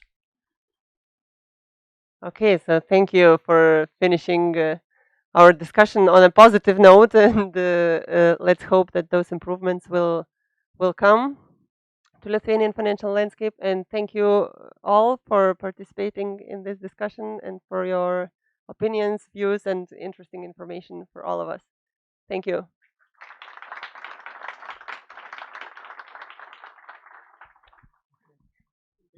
Thank you very much, everybody, for the very interesting panel discussion. So, no, what I wanted to say is that, of course, the EU needs also you if we want to achieve our objective in terms of competitiveness to support SMEs, and the EIB Group would not be able to reach its own target if we would not have very good relationship with national promotion institutions. At the same time, with Lithuanian and the Banking Association, because a large part of our business is to support SMEs, and the presentation we're going to do right now is by the EIF, and the EIF, as you know, is among the our daughter company. Our EIB is the largest shareholder, and we will start first of all to take down the projector. And we will have a presentation by Chris Spoulis from European Investment Fund. We will talk about our activities, financing venture capital and private equity. As you know, we have been pretty successful in the deployment of the Baltic Innovation Fund 1 and 2. And now we're going to talk about, let's say, what we're going to do for InvestEU. And then I'll invite also the other colleague of EIF to come to put the microphone for the next. Thank you. Yes, thank you very much. Floor is yours. Thank you. Yeah. Well, good afternoon, everyone. My name is Krišs Pūlis. I work for you. In the next 15-20 minutes, I'm going to walk you through our equity product offering. Maybe before, a few words about what EIF is. So we are part of EIB, broader EIB Group. EIB is our mother company, and also our largest shareholder, around 2/3 of our capital. And you might wonder what is the difference between EIB Group and, let's say, EIF specifically. So I think in a nutshell, EIF can be characterized as a EIF's arm to provide higher risk financing to small, medium companies. And we do that in two ways, either by providing equity financing or providing debt financing. I work for EIF's equity team, so I do fund-of-fund investments in venture capital and occasionally also private equity funds. And what is important to say, EIF works only through an intermediated business model. So we do not invest in companies directly, and a bit to the previous panel, so we cannot support with a direct loan or equity investment 100 million directly into the company. We can do, and what we do already for 25 years, we invest in funds like Boltcap, like Lithuania, like Invalda, or like early stage funds, Practica here, for example. And by providing to them, by basically being their anchor investor, we ensure that these funds can later channel funding to the companies. EIF has a dual role, so we are a policy investor and we are also a financial investor. So when we invest, objectives, we want to make money, but make, let's say, reasonable money. Money is not our only goal, and we also want to achieve certain policy goals. And now for today's presentation, what is particularly relevant, InvestEU is a very thematic and policy-driven instrument. So I will come to that in a couple of slides. There are certain thematic areas structured around main 5 vertical pillars where InvestEU wants to make impact, and we are here to achieve that from the policy perspective. But at the same time, when we invest in funds, we always invest on the same terms as the private investors. So we are not providing any sort of softer money or taking a first risk buffer as an equity investor. When we started 25 years ago, we had basically the sole role of being a market builder and build the venture capital ecosystem. A bit like InvestEU's CEO said in the panel, our role is to create a venture capital ecosystem and eventually probably become redundant. So our job is complete once we are not needed. Well, that day has not come yet. It might come someday, but I guess given also our policy role, probably that day will actually never come because we'll be continuing to pursue the policy objectives. Fast forward 20 years or 25 years, and also given, let's say, the golden decade of venture capital and private equity in Europe and globally, our role also has evolved. So we have now triple type of intervention.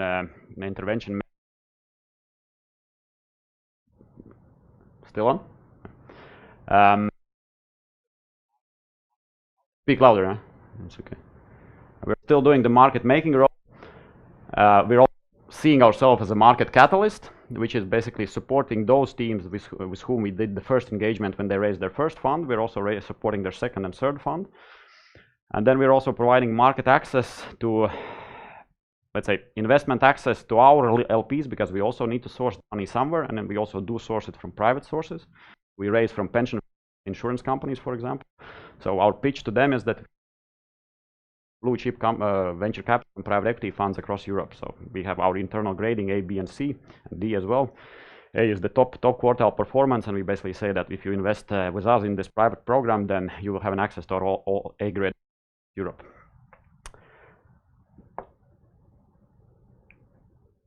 In terms of products that we do, disregardless actually of source of funding, it will be InvestEU largely for the next 3 to 5 years, but it can be also other funding envelopes.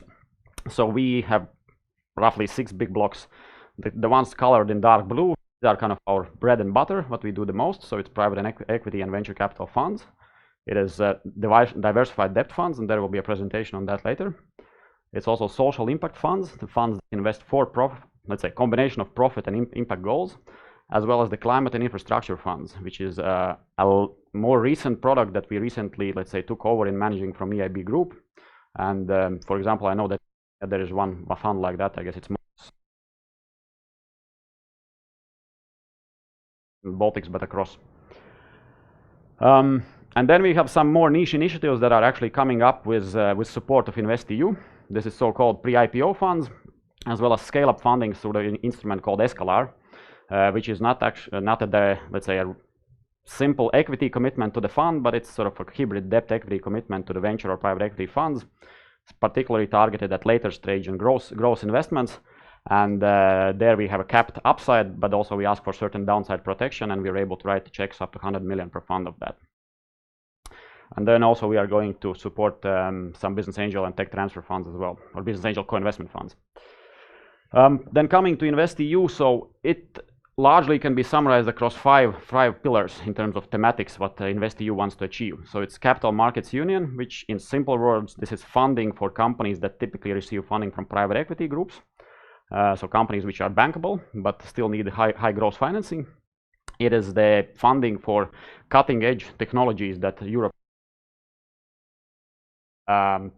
economic and social independence in the sort of global technological fight.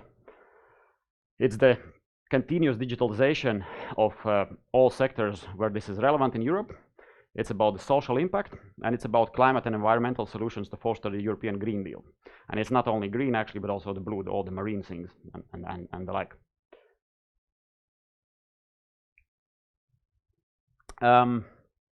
Next to the five vertical or thematic objectives, there are also certain horizontal ones that InvestEU is focusing. And it is climate, and don't be surprised, so it's climate also on a horizontal level, in a sense that whenever we are looking at the fund proposal, we are asking not only, even if you're a generalist ICT or life science fund, we're asking what kind of positive climate impact you would be making. So this is not a negative screening criteria, this is sort of a positive screening criteria. If a fund can show that it is also making, despite that not being a core strategy, making a positive climate impact, that kind of increases the chances of receiving our funding, or perhaps higher amount of funding from us. It's also about the fostering innovation cohesion across Europe. There's a certain KPI-based scoreboard, I think it's called European Innovation Scoreboard, where countries are ranked across Europe based on their, let's say, innovation readiness level. And if not mistaken, Lithuania is considered as a moderate innovator, which still kind of qualifies for the priority funding. And the country Latvia, where I'm from originally, it's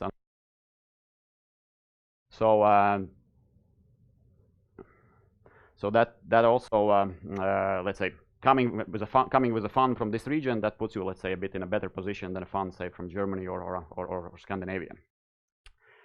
Thirdly, what's also important to stress, so EIF is looking to promote gender diversity, and we have very specific KPIs how we look at that. So if the fund has either 1/3 of its senior partners female, or 40% of the investment teams of the fund are also female, then again, this is a positive screening criteria that increases the chances of receiving our funding.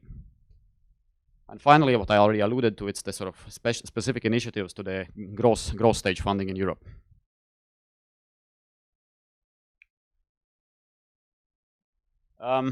Probably not that much to add. Basically, under the Capital Market Union thematics, there are two types of interventions that we're going to do. One is support to private equity funds under the growth and expansion funds, as well as diversified and hybrid debt funds. For that one, we have a colleague presenting a couple of minutes later.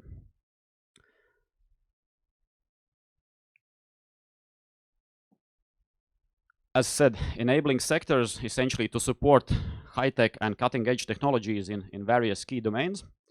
Unsurprisingly, semiconductors is one of the areas where Europe has identified that it is critical for its digital independence for the years to come. It is also about defense, well, very relevant in today's context. Europe is actually developing its own European Defense Fund, which will be a fund which specifically will support investments not only in dual-use technologies, but also investments which are clearly for military application. And we are actually looking for teams who would be kind of looking at this type of strategy. Alongside, there is also a NATO venture capital fund coming up. I think it's around 1 billion initiative. So NATO is also looking to do venture investments in defense tech. It's obviously life science and everything related to healthcare, as well as industrial technologies and space. And space, for example, it's in a broader sense. It's not only about building rockets here in the Baltics, but it can be also application and use of space data for also, let's say, daily and business needs.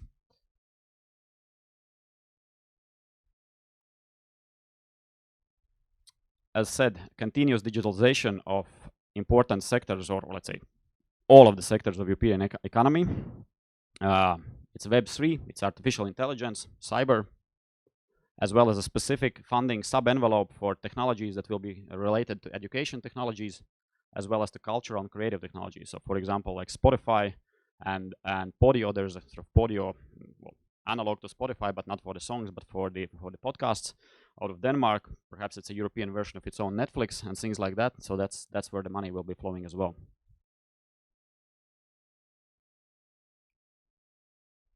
Social impact, I actually don't think that we, in our pipeline, we do have any social impact funds from the Baltics.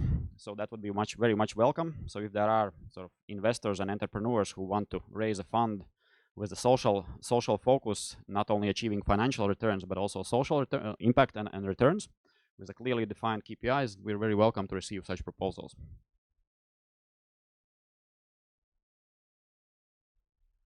And then coming the next two slides about the climate, and it's important to make a distinction. On the climate part, so there are two types of investments that we're going to support. One is the infrastructure investments, which is the next slide. However, this slide is about investments in the funds that target climate technologies, but not the infrastructure investments. So I think in Lithuania, we have a concrete example. It's Contrarian Ventures. So it's a fund which was very small in this previous generation, I think around 12, 15 million, something like that. And it's surprising that what the guys have achieved with this limited size. So proposal like that would be ideal fit for this program. And again, this is a, let's say, climate in a very broad sense. So it's not only, let's say, things that are related to energy efficiency and the like, but it's also about the industrial decarbonization. It's about agri-tech, food tech, and also it's about all the marine things, all the things blue.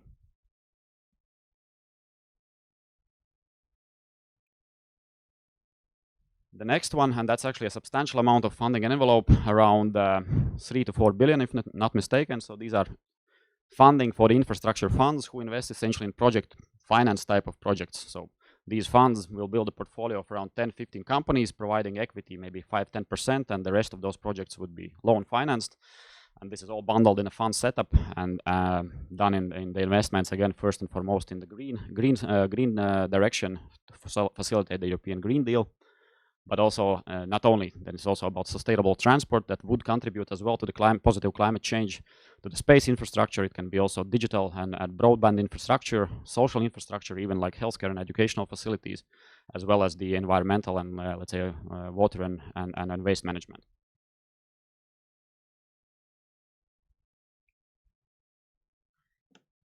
Then, in conclusion, few words also on the growth funding. So I think that was one of the things that was mentioned in the panel before, that, let's say, the company which is already profitable is looking to expand outside Europe, and they need, let's say, well, not in other countries of Europe, for example, and they need 100 million funding for the expansion. Maybe not specifically the IPO initiative, but we as EIF, we recognize that there is this funding gap. I think the problem in the Baltics is that those funds, and most of the funds, have been typically focused on the Baltic market with their strategy and not much beyond. So you cannot build, let's say, 500 million or 1 billion fund in the Baltics or focused on the Baltics. So what is needed to make 100 million investment in one company, you need probably a fund of 1 billion. And the EIF is actually working now with a number of European governments, and most notably German and French government, who have soft committed around 1 billion each to create a fund of around 10 billion, whereby we would be supporting creation of growth funds in Europe, who would be writing checks between 50 and 100 million per company. So exactly what the need was expressed on the panel. But currently, honestly, I don't see how these funds would be coming immediately out of the Baltics. But guys like Baltcap, for example, they could think of, let's say, a fund if they would broaden their investment scope. Then coming to IPO, it's a pilot project under InvestEU. I think it's around 300 to 400 million euros in size, whereby we will be able first time to support funds which will invest in pre-IPO, at IPO, or shortly after post-IPO strategies. So these are not meant to be speculative investments. These are investments in sort of buy and hold strategy to facilitate, let's say, development of the IPO ecosystem in Europe and in European stock exchanges predominantly.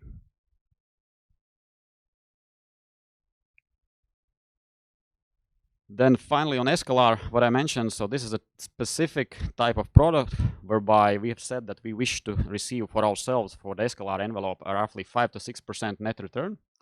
And to do that, we are not, looking to go into funds typically as a normal LP, we'll go through a different class of shares, which is hybrid debt equity type of investment with a capped upside.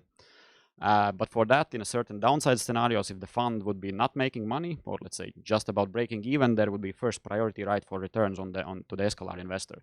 So obviously that needs to be agreed with other LPs who come into the fund, but we have tested that over the last 2 or 3 years, and we've deployed around 6 or 7 funds like that, predominantly in Western Europe, but I think also one in Poland, and that product seems to work.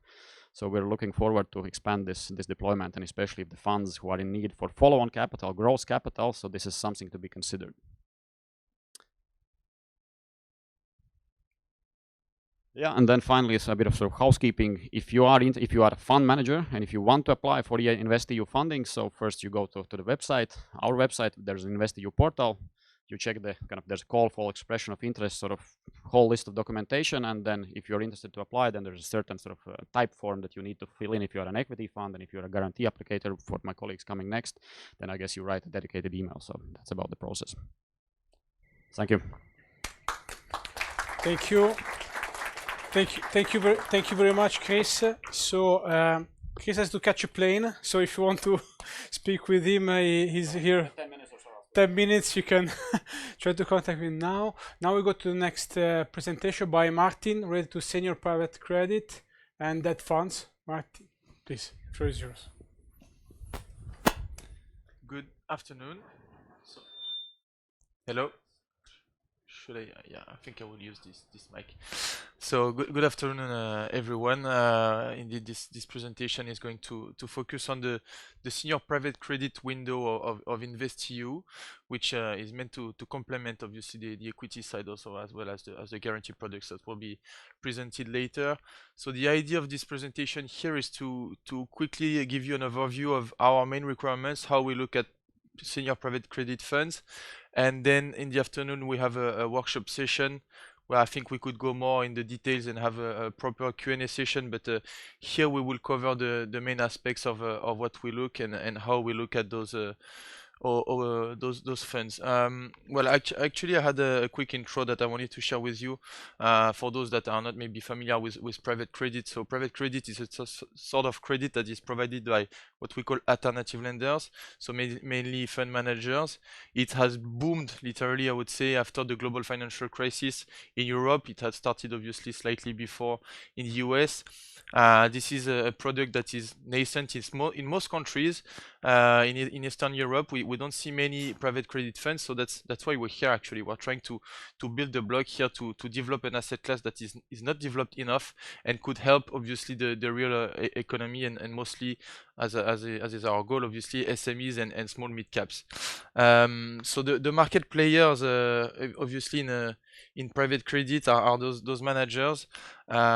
We are supporting, we will see the numbers later, but we have been supporting several dozens of funds so far, and trying to focus on some thematic aspects that have been already partly covered by my colleague, but I will come back to that slightly later. And then it's been roughly 10 years that EIF has been doing so, as mentioned, right after the global financial crisis, when it was much needed. Banks were basically retrenching from some parts of the markets, and there was a strong need for funding, debt funding from corporates. Now, looking at this slide that you have on the screen here, I will just quickly explain what the structures look like. It's very simple structure, basically.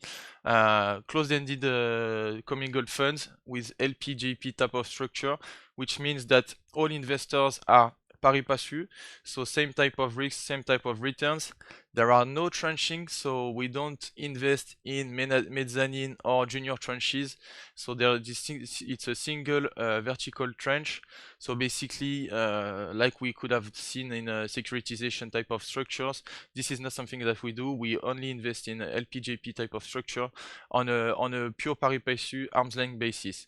So we are a commercially driven investor. We don't do subsidizing. We just invest alongside other private or institutional investors. And as you can see, as is mentioned here, we typically expect from managers to raise at least 30% of the total commitments from private investors. So EIF, together with other institutional public investors, could go up to 70% of the total commitments of one single fund. Then in terms of I would say the assets themselves and the products, so we cover I would say the broadest range of credit, everything that is basically not distressed, so loans, bonds. We also do asset-based financing, typically leasing. Leasing has been mentioned as one of the products that are widely used in the Baltics. We do support managers that extend leasing to corporates. Typically, what you would expect is, I would say, typically portfolio weighted average rating of double B or single B rating. The net IRR here is mentioned from 3 to 7%. Actually, this is not entirely correct. The net IRR really depends on what we are looking at. It really depends on the strategy. It really depends on the market. We don't have a specific net IRR or minimum net IRR profile that we look at. We have invested in funds from down 3, even slightly less net IRR to high single digit, low double digit returns. Really depends on the strategies. So we have obviously our own models. We look at the manager strategy. We exchange a lot with the managers during the due diligence stage to make our own assessments of what the portfolio returns should look like, and check obviously if we are aligned with the manager's assessment and expectations. So that's how we set the IRR. There's no single specific rules of net IRR per product or per country. Obviously, it's not as simple as that. And in terms of diversification, so I worked in the diversified debt funds team within EIF, and as the name implies, obviously we are seeking a certain level of diversification to mitigate the risk of concentration. Typically, this is being characterized by, well, there are different ways obviously to mitigate diversification, but one of them is what we expect as a minimum investments of 40 lines in a portfolio, and obviously then diversification can take different sorts by industry, by country, by type of rating bucket, etc. So there are different ways to deal with diversification, but one of them, indeed, and is probably not the most insignificant, is the number of lines that we expect from the managers, which obviously requires a lot of origination work by the managers. Then following on the following slide. Well, so that was meant to be the first slide. These are the key features for senior private credit funds. As mentioned, so we have a minimum. Well, sorry. Okay. Yes. Okay. No problem. So this slide presents what we consider as the key features. So typically we would take a ticket size between 10 to 25% of the total commitments of the fund. But again, this is a rule of thumb. We have different exceptions that we will cover quickly together that allows us to go beyond that, to go up to 50% of the total commitments, which is obviously something that is very important in the nascent markets where you have first-time managers who sometimes obviously struggle a bit to raise funding, because we all know it's not as it is, and it's not that easy. And obviously, considering how the market is evolving, it will become probably even further difficult to raise first-time funds. So we are here to support the first-time managers. This is one of the key motto of this InvestEU mandate, actually, is to support first-time and emerging managers in the so-called moderate emerging innovator countries that were mentioned, and the Baltics are those part of those countries. So we can go up to 50% in those countries for notably first-time managers. But yes, indeed, typically ticket size would be 10 to 25%, and obviously this comes with some conditions that we will cover slightly after. Again, private participation, which is obviously key to us, because this is an illustration of our catalytic role. Obviously, we are not here to pour the money at not commercially viable terms. We are here to attract private investors. We are here to develop the markets. So indeed, we would expect at least 30% of fund commitments to come from what we call third-party benchmark investors. Basically, these are the private investors, family office, pension funds, banks, insurance companies, etc. So this is the way we obviously gauge our catalytic effect. Again, obviously, as EIF, we would expect managers to invest most of their commitments in SMEs and small mid-cap beneficiaries, based in InvestEU, obviously needless to mention, but still based in InvestEU. So this is what we expect. Is we will cover that slightly after. So it's basically either 50% of the total commitments, or if less, at least 2 times EIF ticket in the fund. So this is basically an illustration of what I just covered. Whether whether EIF would represent up to 50% of the fund, obviously we would expect you to invest at least. EIF when EIF represent more than 25% of the total commitments of the fund, we would expect you to invest at least 2 times our investment in SMEs and SMCs, which doesn't exclude mid caps and large corporates. That was the case in a previous mandate. I'm mentioning that because this is a topic that has been raised by many managers in different countries. Before, we were not allowed, or managers were not allowed to invest or lend money to large corporates. Now this is the case, but obviously this has to be minimal, this has to be marginal. What we want the managers to is to deploy money and support the growth of SMEs and SMCs in their markets. So this is what we call the primary investments, and what we call the eligible allocation. So this is really our motto. Obviously, this comes with some challenges, but we are here to support the managers and help them deploy the money in these markets. So this is when obviously we represent less than 25%. Then we would expect the manager again to invest at least 50% of the total commitments in SMEs and SMCs in European Union. Now I'm coming back to what we call the horizontal policy priorities that were shared by my colleague right before, but those two are the ones that are relevant to us. One is the female representation. Indeed, we are trying to encourage women-led managers, because it's true that globally in the finance industry we don't see enough funds, management companies that are being led by women. So we are here to encourage women to take the power and to manage funds. So basically, this would again enable an increase in our cap on our ticket size to go up to the 50% I just mentioned, and potentially also increase the ticket in notional amount, because obviously it would be well perceived by the European Commission and our management, our board, and then the moderate emerging innovator countries, which as you see Lithuania is part of. This is also something that we are required by InvestEU, by this mandate, to focus on.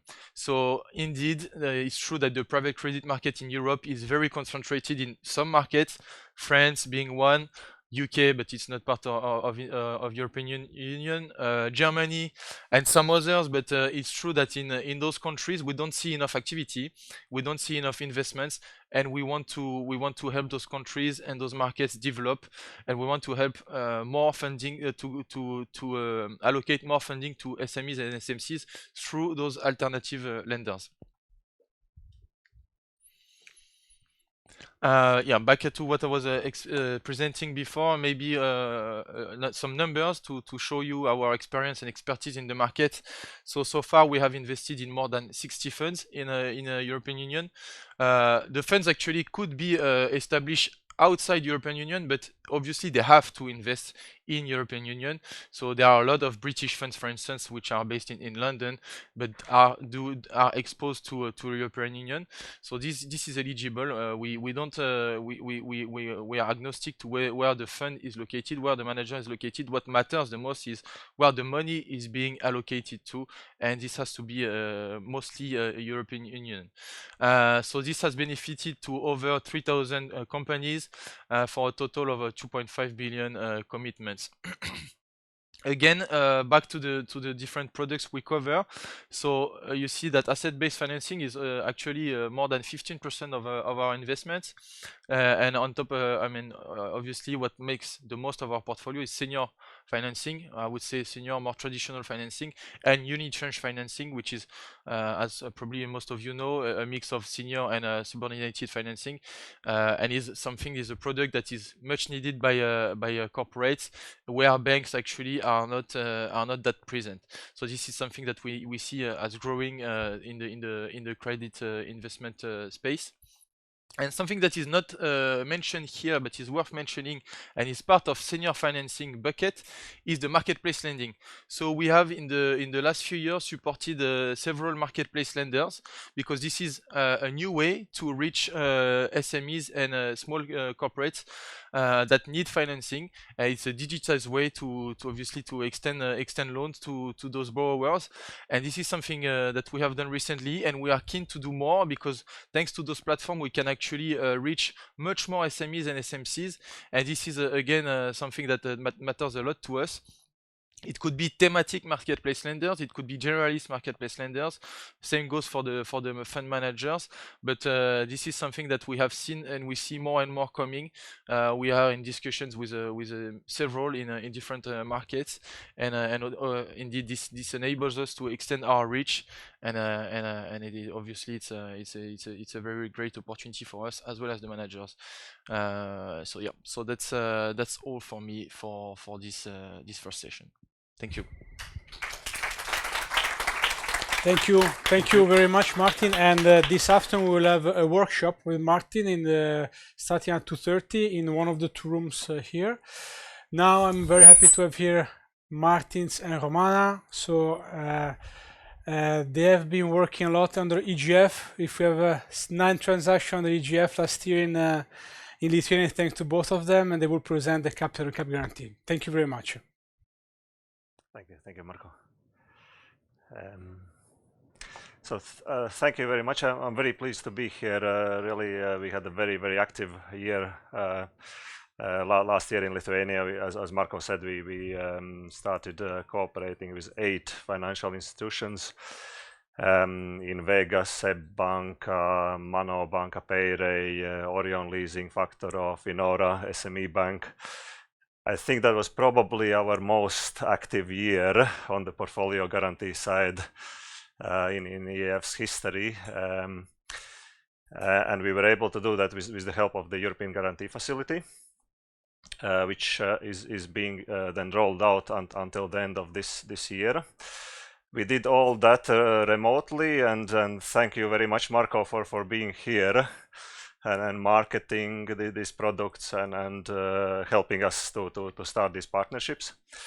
With some of the partners we have been working together already, like with SEB Banka since 2011. In Vega we knew very well, but a few of you are really recent partners, so I'm quite happy to be here finally in person to meet many of you and start discussing InvestEU, which we then plan to roll out during this year. So the European Guarantee Facility was really kind of a crisis response instrument, so it was more generalistic and really was targeted at the whole spectrum of SMEs. While InvestEU, now that follows, has really strong policy focus, and similarly as under equity and debt funds, also for portfolio guarantees, we have these policy areas that we would like to work on. So there are 6 of them.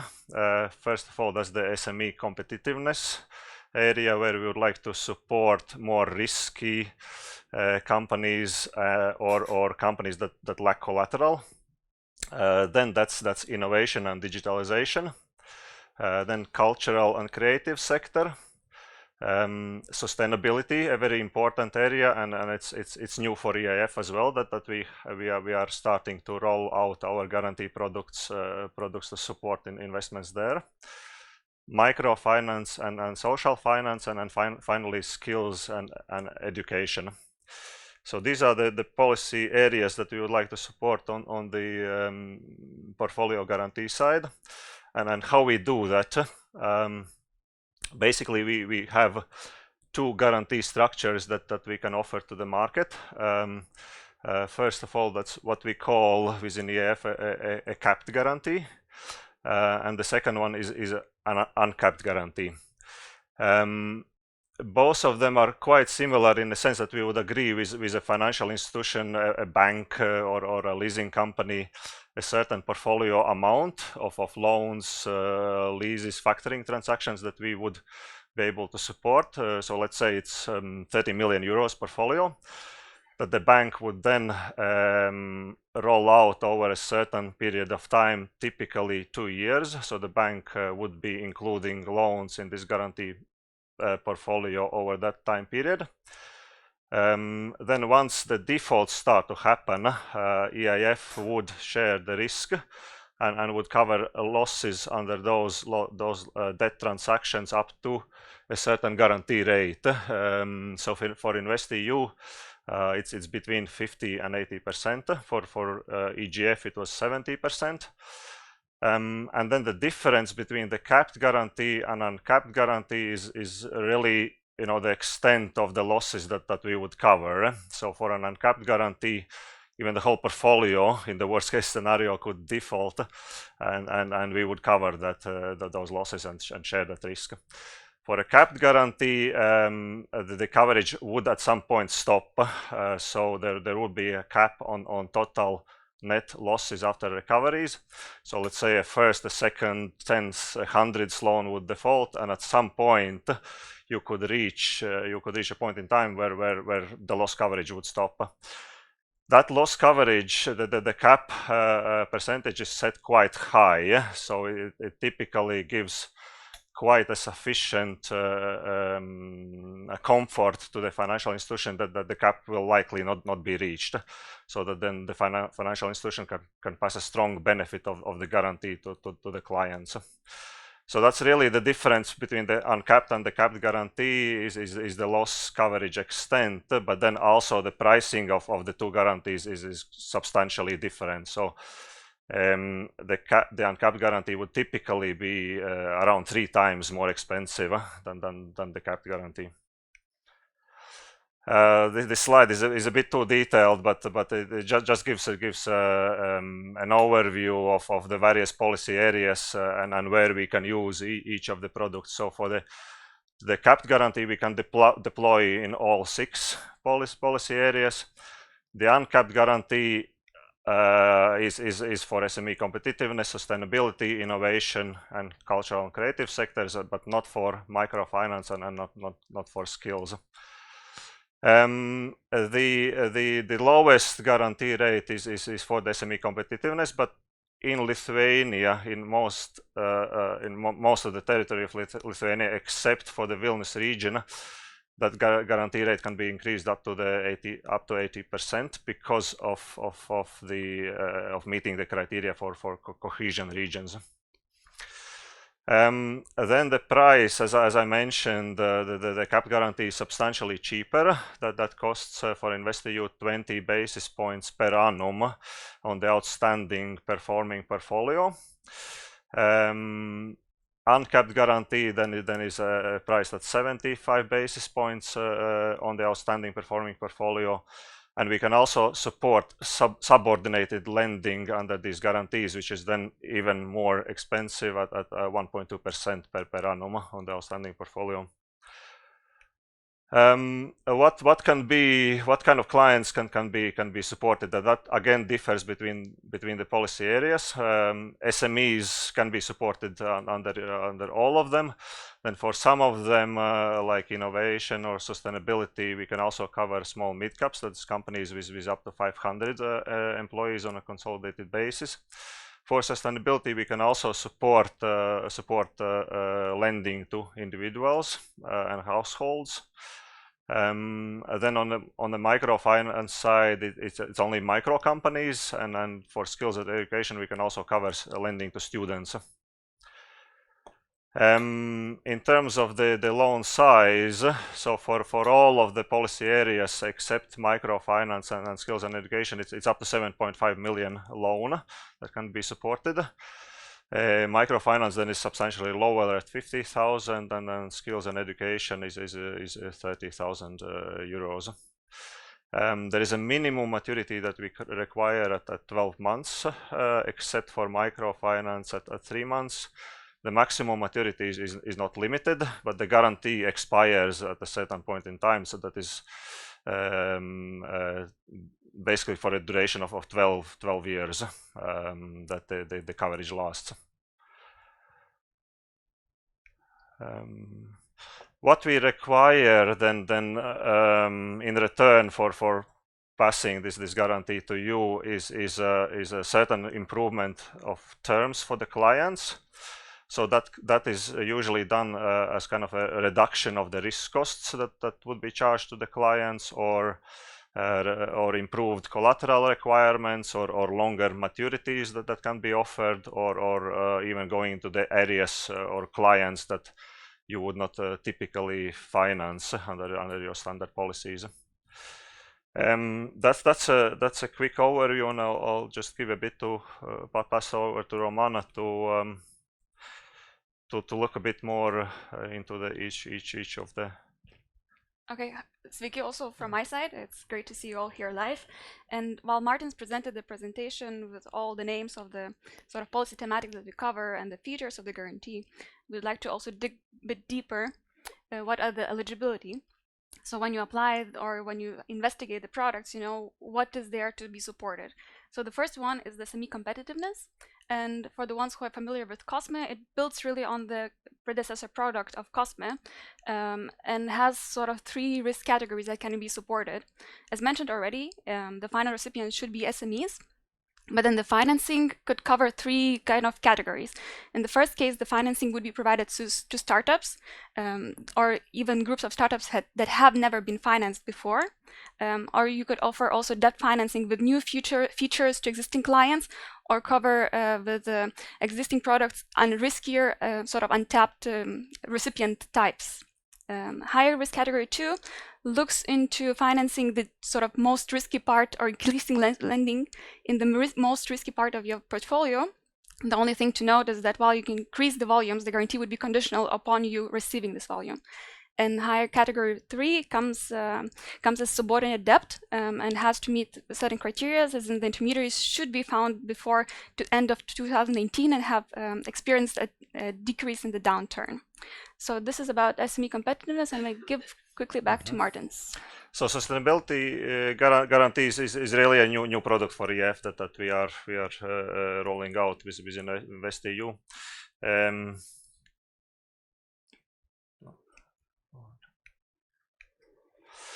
And again, a very precise list of what's eligible, but in essence,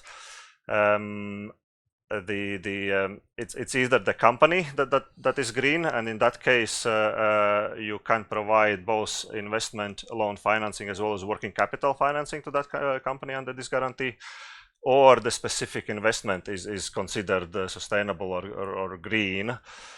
Which would be the case of renewable energy, electrical vehicles, certain industrial energy efficiency investments, and things like that. So that's really to summarize the eligibility under sustainability. But we realize that this will be a difficult product to roll out because of this specific eligibility. So we are also planning a technical assistance to financial institutions, use case document, and there is already an online tool that we have rolled out in some member states which helps to calculate the environmental impact of the investment in terms of the reducing electricity consumption or CO2 emissions.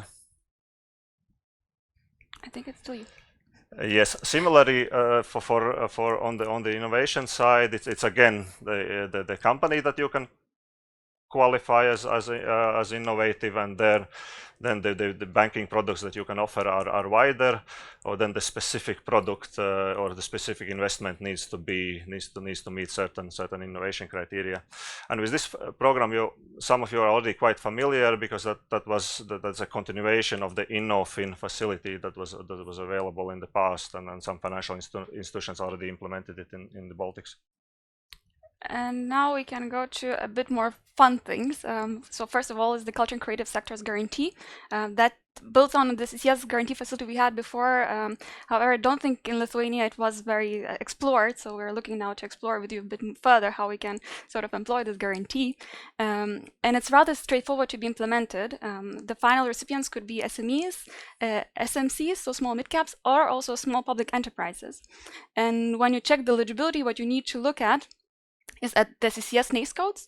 The full list is available, the term sheets published on our website, and you see if the final recipient you would be financing is active in one of these sort of NACE codes, or intends to develop a project that would fall under these NACE codes that would be sort of proven by the business plan. Or we have extended a third criteria that in the past 36 months, the final recipient has been operating in the CCS sector, intends to do so. They have received awards or financing, benefited from sort of tax breaks and the copyrights under the CCS and skills sectors. So to give you a rough idea, the CCS is rather broad. On the right side, you can see a big list from going from architecture, audiovisuals to sort of cultural heritage, performing arts, music, and the like. So it's a very broad spectrum of financial recipients that could be supported. Another one rather niche product is the Skills Education Portfolio Guarantee. We started with a pilot in 2020, which seemed to be very successful. So this time around, we launched a bigger product offering a full-fledged guarantee product with exploring a bit more final recipients as well. So if you try looking from the right side on the slide, you'll see that the final recipients category A would be natural persons, students and learners, undertaking an eligible education program in one of the EU member states. And these eligible programs can be from secondary education, upper secondary education, up to the PhD degrees, also digital skills, labor market relevant skills, and the like. Categories B through D are SMEs, SMCs again, and small public enterprises, not natural individuals. For category B, we're looking at entities wanting to upskill and reskill their labor force by investing into eligible investments. So it could be apprenticeships, traineeships, also green transition, digital skills. Category C would be the education providers operating under NACE code B. And then the category D is something new we launched this time around, is entities supplying education, auxiliary services to education, translation services, housing, and the like. What's worthwhile mentioning, usually we talk about working with banks, financial institutions, but under this guarantee, we're looking also to work with a bit alternative lenders specialized in even universities that could provide fee deferral schemes or income sharing agreements to the students to sort of help them attaining the required skills and education. So probably the last one of the policy thematics that we are supporting is the microfinance and social portfolio guarantee, which builds on the easy guarantee, which I think a lot of you might be rather familiar already with. So not to go really long over the board. It's rather straightforward. Financial intermediaries would, in case of microfinance, would be supporting the microfinance institutions that struggle to get financing. And those microfinance intermediaries or institutions, could be also natural persons or self-employed. And the financial intermediaries that would be providing financing would have to endorse the Code of Good Conduct, as well as provide some supporting business development services. And social enterprises, financing is rather straightforward. Then the financing would be provided to social enterprises that meet the definition and essentially have a measurable social impact with the business they're conducting. So that would be sort of all on the overview. I don't know if Martins, you want to close? So these products we have already made available. I think back in April we published an announcement and started to ask for proposals. Lithuanian institutions have already been quite active, so we are very happy about that and hope until the year end to sign the first guarantee agreements here. And we will also have a dedicated Q&A session if you would like to discuss any details after lunch, I think, Marco. Yeah. So thank you very much. Thank you. Martins and Romana. We are perfectly on time. Thank you. So this afternoon we're going to have 3 workshops. One for capital guarantee with Romana and Martins, one for debt funds with Martin, and then we'll also Sharunas for technical assistance, Jasper, Selena, and other technical assistants. So the lunch will be served in Pazzai Hotel right now. And before we finish, I would like to thank very much Justina, and Sabrina. Without both of them, this would never be possible. So thank you very much, and see you for the lunch. Thank you.